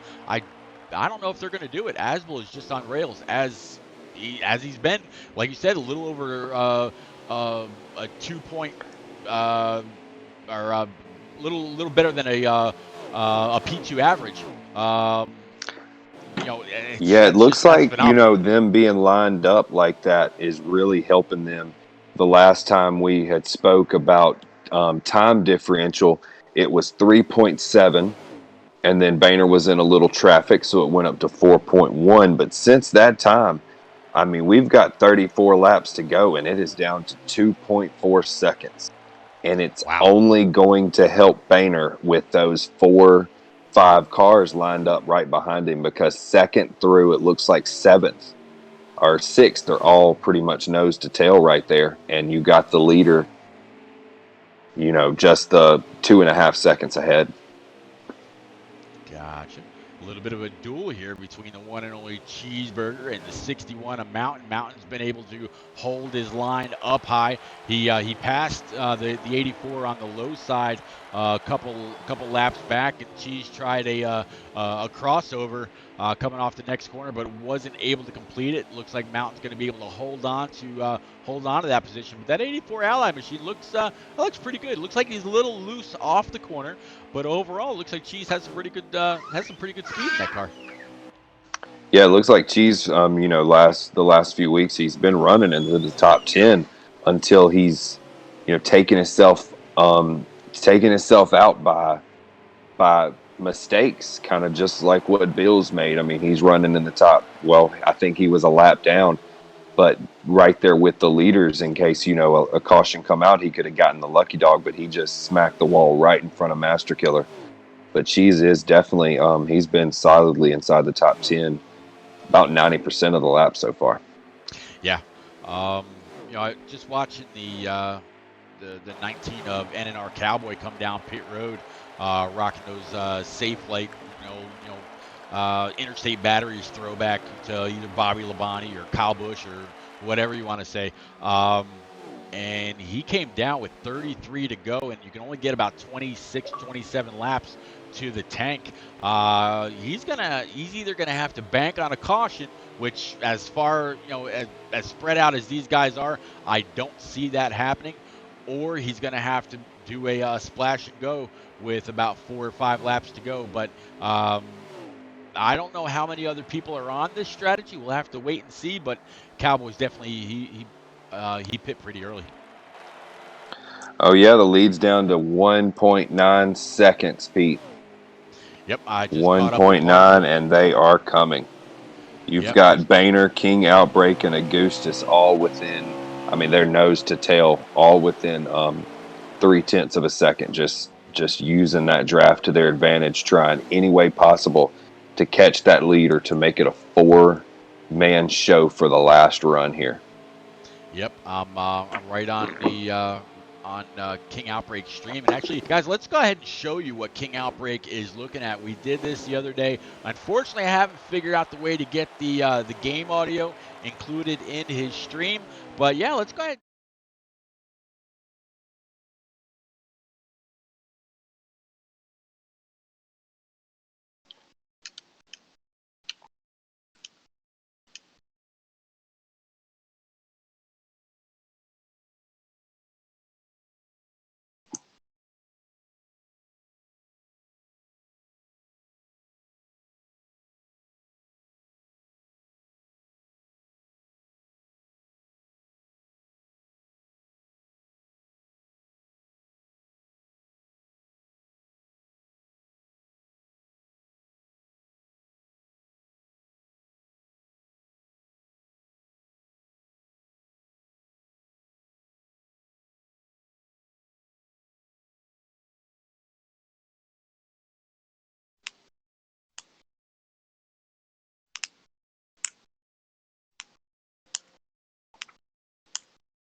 Yeah, Asbel probably had to save gas.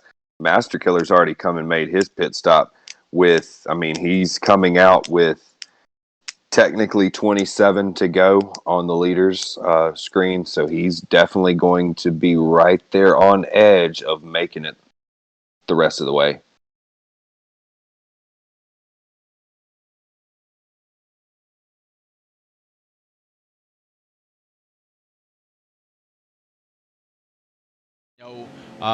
Boehner's going to go ahead and pull down pit road right now, and here comes the 8 right with him and the 1 of Asbel. So King Outbreak, he's still on the track. He's got to come in this time. He just took the lead. He can't give it up with 25 laps remaining. As strong as the competition is, he's going to have to really hope that he can make up a little bit of time getting on pit road, get off pit road cleanly. No black flag, no nothing like that. He's got to hope for the best. Oh yeah. Boehner just getting on the pit road. He was smoking down in there, Pete. But he got under pit road speed. No doubt.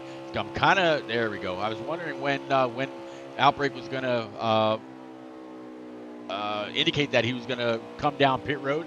He decided, about 3/4 of the way down the backstretch. Yeah, I'm going to come in this time, whoaing it up to about 45 miles per hour. Pit road, last pit stop for everybody in at least the top 5, top 6. Get in any adjustments that they may need. They can't exactly do anything with tape or get too aggressive. There's still about 24 laps remaining. It's going to be a shootout with these top 4, especially since they last caught each other just as they were about to come down pit road. Well, just to let you know who's about to cycle out to the lead, it is that 39 of Master Killer with just pitting that couple of laps early. He is just a little bit in front of Boehner and Augustus. Cycling through right now, trying to find old Master Killer. There he is. Like you said, I see. I'm guessing that's Asbel, and then Boehner a little bit further back. But is that the 11 of Parsifal right behind him? I think that is going to be Master Killer, And then Augustus, and Boehner as your top three. Oh, okay. Boehner, now, yeah, I right. think Yeah, now I see the Augustus side of is it, going for the lead. Yep, I'm watching it right here on stream, and it looks like Gustus is going to have the help of Boehner. Boehner says, no, he bailed on that. He's going to go ahead and get back up on the high line. Gustus is going to try a deep he does it. He did it well. Great slide job. That's what I was thinking of, not crossover. Great slide job by the 8 of Augustus. Go ahead and grab that point. Right when it really means a little bit more. 28's also going to be able to get by the 39 of Master Killer. Here comes the 10 of King Outbreak. He's going to try to get by. Now, these guys had a little bit of history here earlier in the run, but here they are again, nose to tail. 10 up high, 39 down low.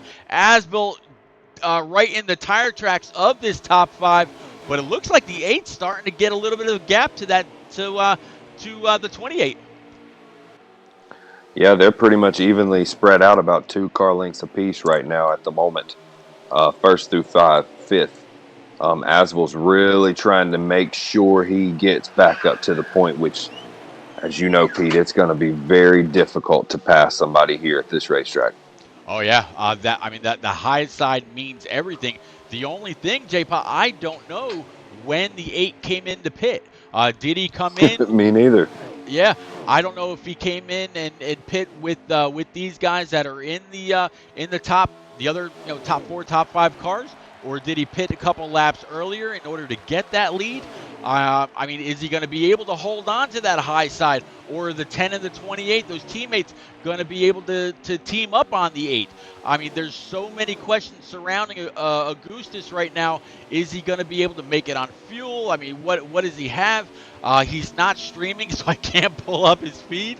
I'd love to, but I mentioned earlier Augustus led the points almost all season long until Boehner came along and put several wins together. But right now, I mean, the 8's swerving. He's trying to break the draft of the 10. He used the 19 to help facilitate that.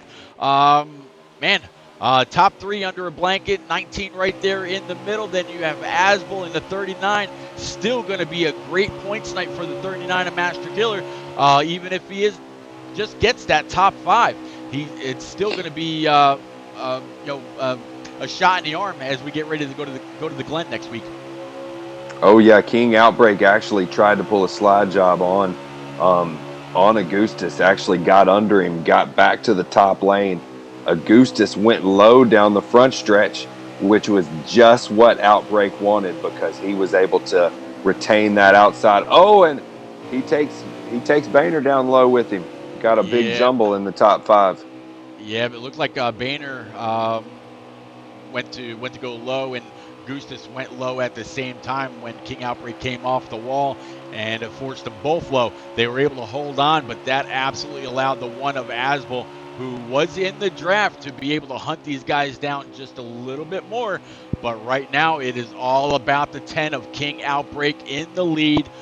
He's got a little bit of a draft help from the, I believe that's going to be the 19 up there. I'm going to go ahead and try to find him again. Try to stick with these guys. 3 wide for second.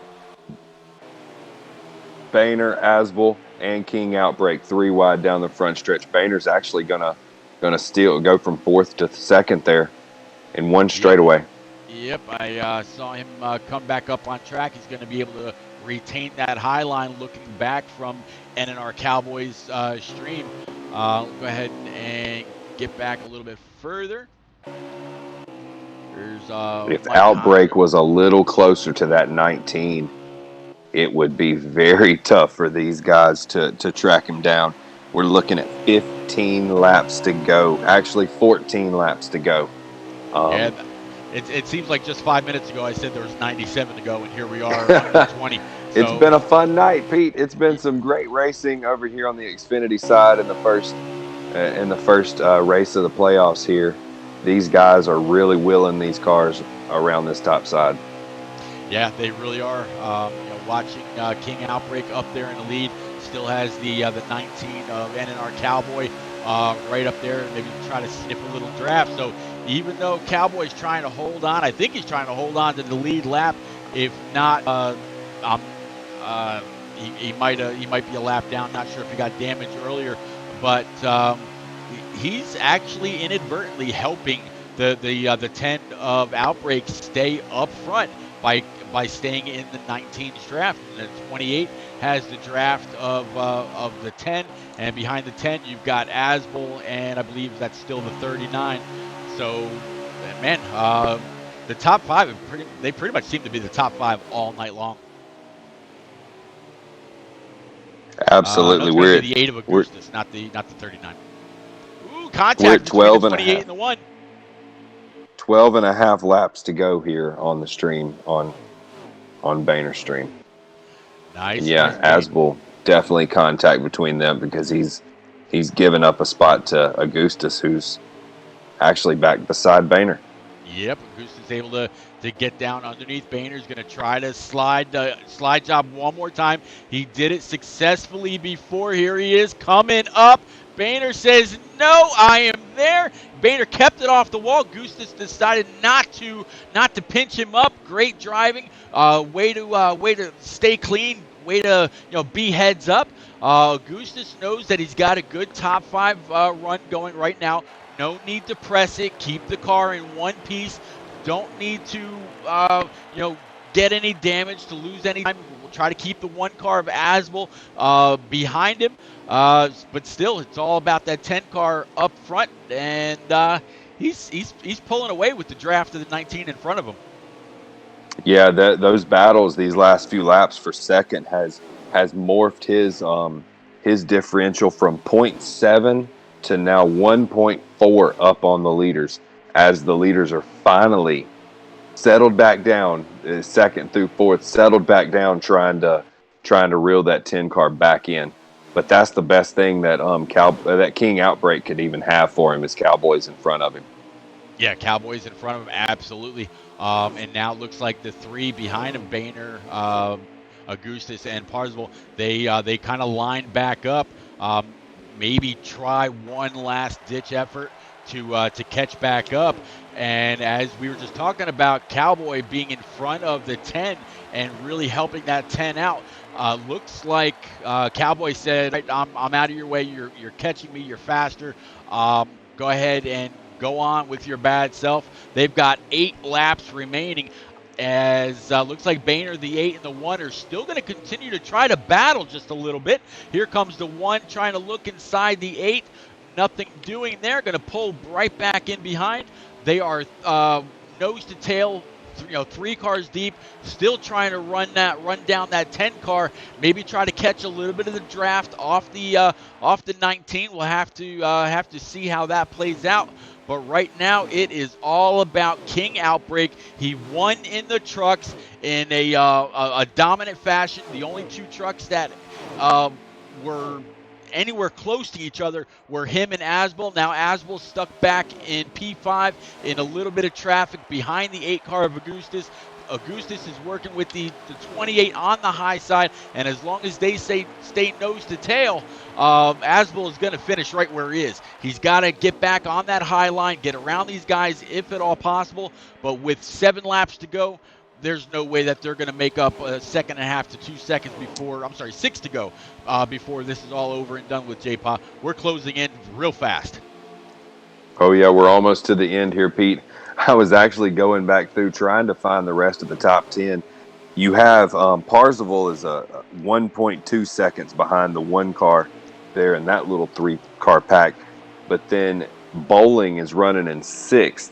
He's a good half a straightaway behind Parzival.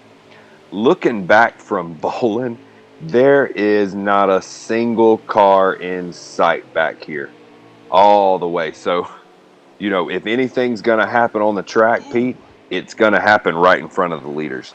Yeah, and talk about As you I see that? see that. Yes.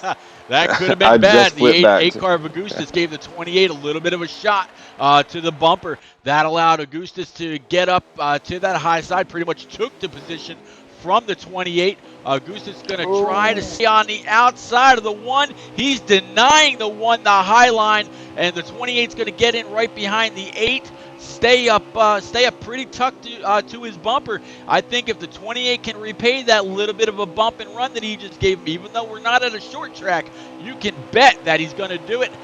There's the 8 now moving down to block the 1. No advance there. I think that's actually going to take the spot back from the 28. Now maybe the 28 can give a little bit of a shot to the 1 car. These guys have been dueling 3 laps to go. They're J-Pa. I keep wanting to say HD, but no, you are the one and only J-Pa. Yeah, not much of the Army members up there, but we're still watching a heck of a battle for second between Augustus, Boehner, and Asbel. Every point counts right now, especially if you're not winning and locking yourself. Every point matters because you don't know if you're going to lag out next week. Who knows? I want to say we're on the final lap, and we've got a lot of contact and going to be some free positions for Parzival right there. Yep, and there's no battle now between those guys. So I'll tell you what, as King Outbreak comes to the start-finish line to start his final lap, we're actually going to go ahead and pull his stream back the same we did in the truck race the other night when he took that one to go.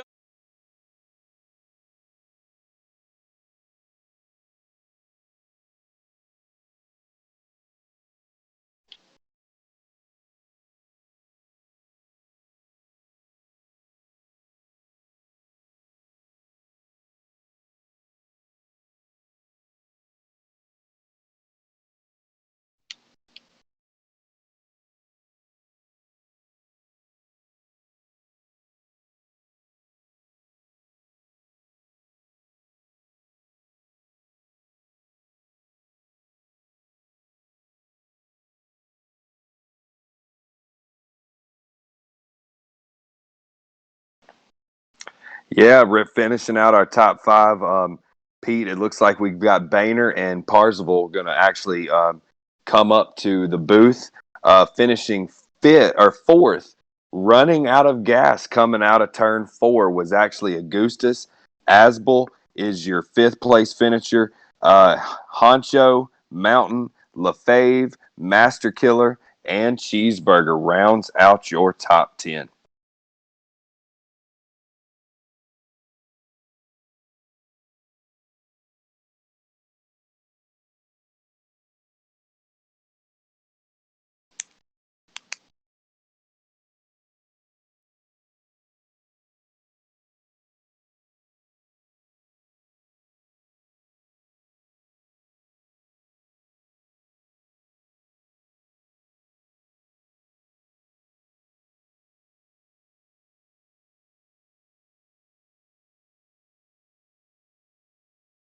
Back down, get on back over to our stream here.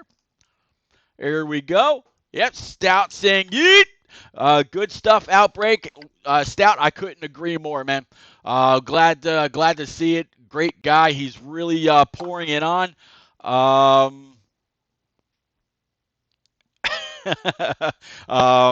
Hey, man, accidents absolutely happen there, bowling. But man, we got 3 more races, buddy, in this stage.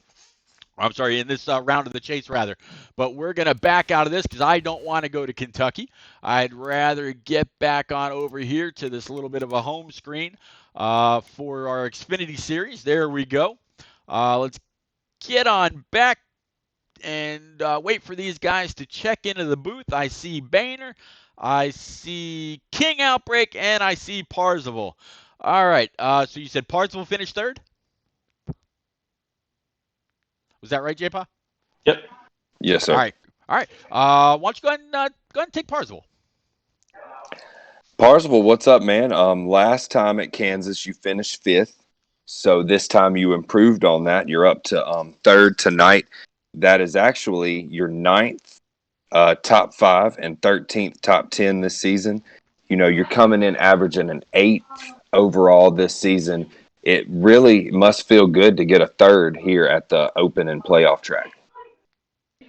Yeah, it was a tough night.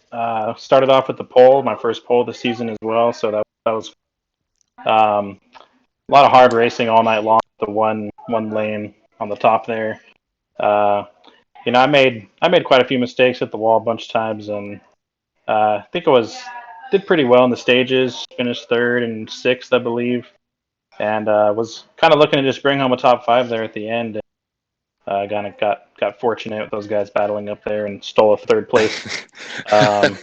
We were on that battle, that 3 wide there, some banging going on, and I was like, well, there's Parsons get some free positions right there. You never know when 1 or 2 points, might make the difference. If you have a bad run next week at the Glen or something, that 1 or 2 points might, help you out when we're finishing up at Indy. Yeah, the road courses are not usually my specialty. So I'm just trying to get out of there with hopefully a solid run. But yeah, good racing everyone tonight. And it was a fun race. Definitely.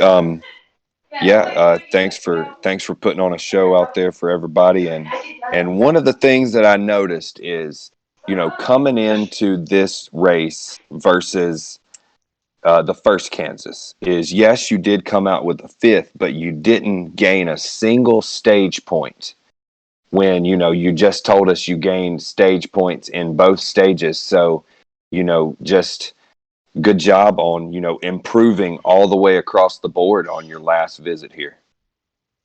Yeah, the last Kansas race was my first race in this league. So I was just kind of, feeling everything out, and definitely an improvement over the course of the season and for tonight as well. So just looking forward to the rest of the playoffs. Definitely, man. Well, good luck next week as you're chasing that 10th top 5 of the season, and tonight's 3rd place only helped that average finish. So congratulations. Thank you. Yeah, just thanks to everyone. Congrats to King Outbreak on his second win now, 2 in a row. So good for him, and thanks to NNR and Repeat for the broadcast. Appreciate you, man. My mouse, I tell you. All right, then we're gonna move on over to Boehner. Boehner, got your ears on. Yeah, what's going on, Pete? Boehner, I tell you, man, you have been on a roll all season. You came in, you put a bunch of wins together. I think it was like 6 of them, not all consecutive. I think somebody actually broke that up. But man, you came in. You're leading the points. You got quite a bit to go on as the first round of the chase continues. So a second place finish is absolutely going to help you tonight. You also won a stage. There were quite a few cars that were in contention tonight. We watched that battle between you, Augustus, and Asbel lap after lap for like the last 10 laps. Walk us through that. Walk us through the kind of car you had, and tell us about this P2 finish. Yeah. Thanks, Pete. Well, first, congrats to Outbreak, man. That's two wins this week. It's awesome. I think Kansas is probably up there on his favorite tracks, and he did a good job utilizing the lap cars on fresher tires. I kind of just let him go by me when he got to me because I was saving a little bit of fuel.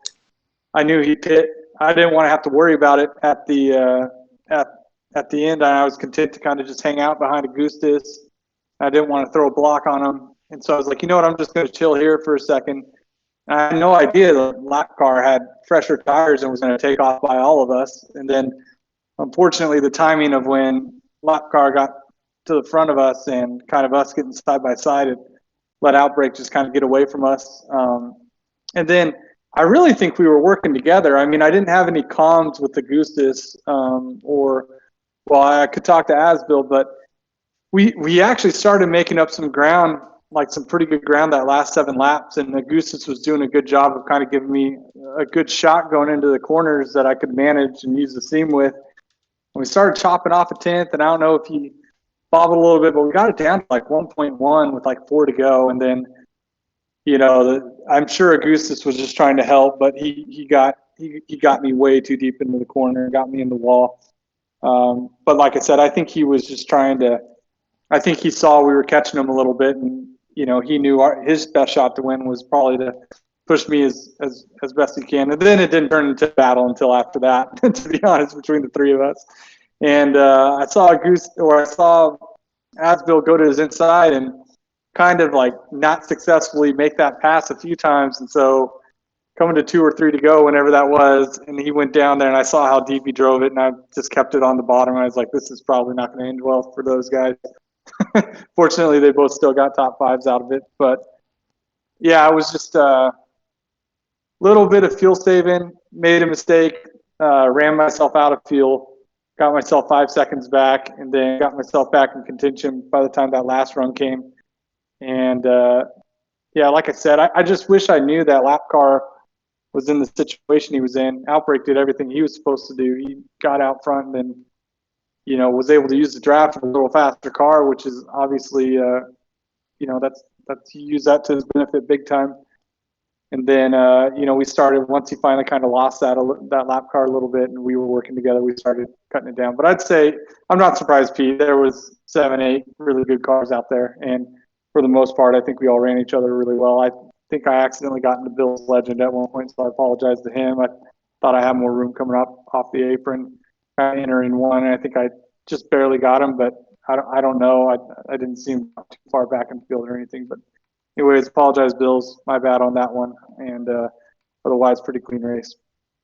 Yeah, you're talking about 7 or 8 cars that could have easily won the race tonight. That would be a great example of what Stout Whiskey loves to talk about all the time, and that is the parity in this league. You have so many people that could win on a weekly basis. I think in the first 9 races in the Cup Series this year, there were 9 different winners. So yeah, it's just the strength of the character and the skill here in NNR is Hey, Pete, I that got good. something for Boehner. Can I ask him a question?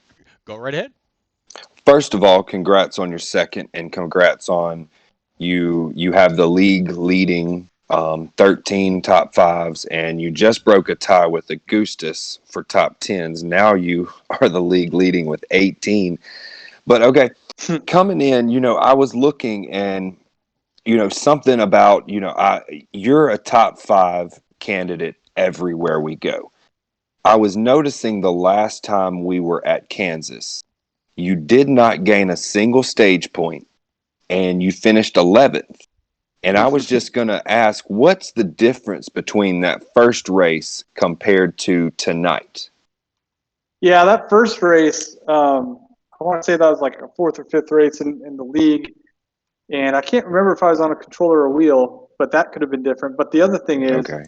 my teammates and I, we just misjudged the pitting. Like we just, in the third stage, similar to tonight, which I had remembered, is you actually have to save a little bit. If you don't, you're going to end up having to make an extra stop at the end. So, we kept that in mind and made sure that didn't happen. We were probably top 5 cars still when we were here last time, and I think we all finished like 7th, 9th, 10th, 11th, or something like that. So, and if I remember, I think I got a pit road penalty that race, and I had a pretty bad race the first 2 Okay. stages. Well, I mean, honestly, you still had the fastest lap of the race last time. So, I knew you were still quick. I just didn't know if you just had just a lot of bad luck going on that first time we were at Kansas. Yeah, I wasn't very good with figuring out the strategy back then. I was still really just focused on earning all these guys' respect and racing clean. I mean, that's always a priority still, but especially when you first enter a league, you just want to keep it out of trouble and make sure guys, build trust with guys on the track so you can actually race each other a little harder and trust one another. And so I think I was more or less in that boat the first time we were here. Gotcha. All right. Thanks. Congratulations on your second, and good luck at Watkins Glen next week. Thank you, sir. You know, J-Pa, I got to interview this guy for his truck win that locked him into the next round. Why don't you go ahead and talk to old King Outbreak tonight? King Outbreak, good to meet you, man. Great strategy there at the end by just, I saw it was a little jumble there. You and the 19 just scooted away, and it was just, every time you look behind and you saw the one, the 11, the 30, or the 26, or 28, sorry, side by side, I bet you could do nothing but smile. Oh yeah, 100%. I mean, I was lucky to get stuck behind Matt, really, Cowboy Matt. I mean, and being on fresher tires too, and then how the draft works here, it was just a blessing, really. Just to be able to even be able to get away from everybody. I mean, even I had Carucci tell me that they were racing side by side a bunch of times. I don't know what happened. And like Banner said, they were catching me. I'm like thinking in my head, I'm like, oh my god, I'm literally gonna choke this right now. And I keep seeing the timer go down, 1.2, 1.1, 1.9, and I'm like, oh my god, they're gonna catch me. And I It luckily just usually all the comes way. quick when they got that draft rolling behind Oh them, yeah, because as soon as they had a 3-car tandem back there pushing it. yeah, I was like, yep, here goes my ending. Like here we go. This is where I go from first to fourth, and I smile and wave, and yep, see you later. But luckily, I was able to hang on. So, is this your first win this year in the Xfinity? I believe, per my stats, it would be correct. Yeah, it is. Banner, Asbo, and Finesse take all of them. So. Well, hey, Augustus and Sully have one out there Oh too. yeah, that one too. Um, I don't have the list in front of me unlike but you, so I don't as know far what as happened. going Don't forget into the bowling. Glen, me and Pete were talking about, the rounds, and round one is actually a pretty tough round. You got, Kansas, which is a 1-lane draft track. You've got the Glen, Bristol, and Indy are 3 more totally different tracks. I mean, just to have the feeling of, are you going to look ahead at the round 2 starting now as far as practice and just run the next 3 and see what you can get? Honestly, I was talking about it the other day with my buddy. After winning the trucks on Sunday night, I was like, you know what? Why stop now? I mean, really. I mean, I can go for more wins. I can go, like get better points. I mean, I know it. I don't think it carries in the next round. I'm not sure. I can't remember really, but All your points that you gain from this round will stay with you to the next round. So, you look at Boehner up there with those 37. Don't get scared. That all no, yeah. evaporates when we start round 2. Okay. Yeah, because I was um, thinking like I really want to continue getting points no matter what. And like I love Watkins Glen. It's my favorite track on the game. Bristol's a good track for me. The last time we went there, I had a top 5 finish, I believe. Indy's like so. It depends, like strategy wise. It's like another one, like a super speedway almost. Like the draft is gonna matter, strategy is gonna come into play. But really, I'm just looking forward to these next 2 weeks with Watkins Glen and Bristol. These are like my next best 2 tracks. But just to win here and not have to worry about it no matter what happens and whatever. It's just a blessing, really. I mean, you can't go wrong with it. well, definitely looking at, you just clinched your 5th top 5 of the season and 8th top 10 of the season. Going into, you say your favorite tracks at the Glen and Bristol, it's going to make it even more funner when you know that you're up there battling these guys, and one wrong move by them could really hurt them. But, if something bad happens to you while you're trying to go for a win, you're like, oh, well, we'll try again next week. So, I mean, that should make it a little bit fun for you. Coming in, as far as how much momentum did you have building towards this win tonight? I mean, were you on a streak of top 10s? I mean, had you had some bad luck in the last few races that you've overcome going into tonight? Honestly, I think my momentum came from hiring my buddy Combat to be my crew chief and help me plan out how to do everything. I'm a terrible person at doing like setups and everything, like custom setups. I'm not a fan of like it. I don't know where to start from scratch and all that. Presets, I kind of have an idea, but like just in case he's there to help me and whatnot, like strategize and everything. Like if I tell him I'm tight or whatever, he gives me the adjustment of what I should do, and like I can't like if I do it by myself, it's hard for me to adjust, and then I'm gonna be like, oh, okay, I just destroyed my whole car. I can't drive it, and I just don't know what to go back on. But ever since he came in, I was 15th, I believe, in truck points. Then when he came in, I jumped from 15th to 7th before playoffs Wow. started, and then I got my first win on Sunday with him. And then the same thing tonight. I made my Xfinity debut at Richmond a couple weeks, like maybe a month or so now. I don't remember, but at Richmond, I won the pole my first race. Had a couple of like good runs, like Gateway was good for me. I had struggled at Dover, and just like I had momentum coming into tonight with Xfinity because I love racing everybody in Xfinity. I love Xfinity drivers. I'm not trying to sanction everybody, but I love driving Xfinity more than Cup. I love racing against Yeah. Banner. He's one of my buddies. I appreciate him. But Ness is one of the best drivers in Xfinity. I love racing against him. I race against Asbel twice, which is even more of a struggle because the dude's fast every week. So I mean, everything plays into that card. And then I got my best friend in Parsville as my teammate on Tuesdays. That's like the best thing for me. I love having him in my ear whenever we talk, and he's just like he's like my best friend. I just love hanging out with him, racing with him. Well, I mean, that's what it's all about is making friends here. And me and Pete were talking about earlier about the leagues, especially with no real NASCAR going on. We should all be embracing each other and making sure that everybody's, going well and has plenty of drivers, because there is an uptick of, drivers out there looking to get on the platforms.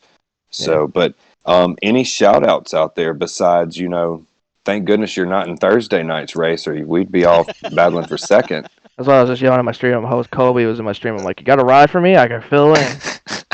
But no, I want to shout out my crew chief Combat, of course, my teammate Parzival, my every single other of my teammates, Exclusive, Cowboy Matt, Rowdy Burns, everybody. I want to shout out my mother. She's the first time watching the stream tonight on my stream. I love her to death. Mom, I love you if you hear me. Uh, Basically everybody that tuned into my stream tonight, and Pete and Jay, you guys for broadcasting this. It was a great time. Banner. I mean, I'll shout out Banner because I love racing against Banner. He's one of my other friends. I don't even know I don't talk to him that much. We're on different teams, but I still appreciate the guy. So, I mean, just everybody. I love racing here. It's just a blast. Well, he passes me a lot, so I don't know if he does the same to you. I don't So, know. I mean, either we're side by side or we pass each other. I don't know what I don't know. happens.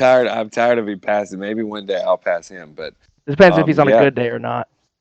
Pete, just to give a few other shout outs, we've got Bolin, he in Asville, Augustus. They all ran, towards the front all day, along with Master Killer. That was a real big surprise.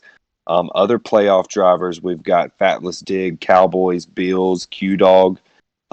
They were around mid pack. Mountain and Honcho were up in the top 10. Looking out at Sully, Rowdy Burns, and Swats. They're in the position now, Pete, where they're most likely going to have to win one of the next 3 races to advance to get to that top 12.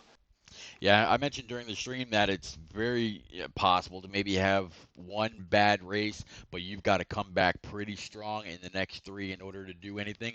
A win would absolutely help, but I tell you,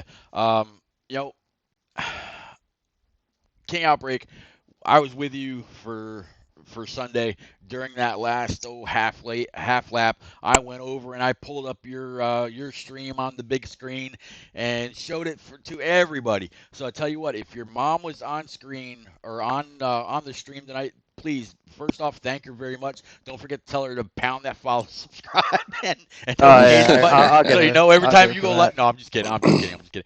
But man, she got to see her son's happy face again, just like Sunday night when he came across that start finish line after that one final lap.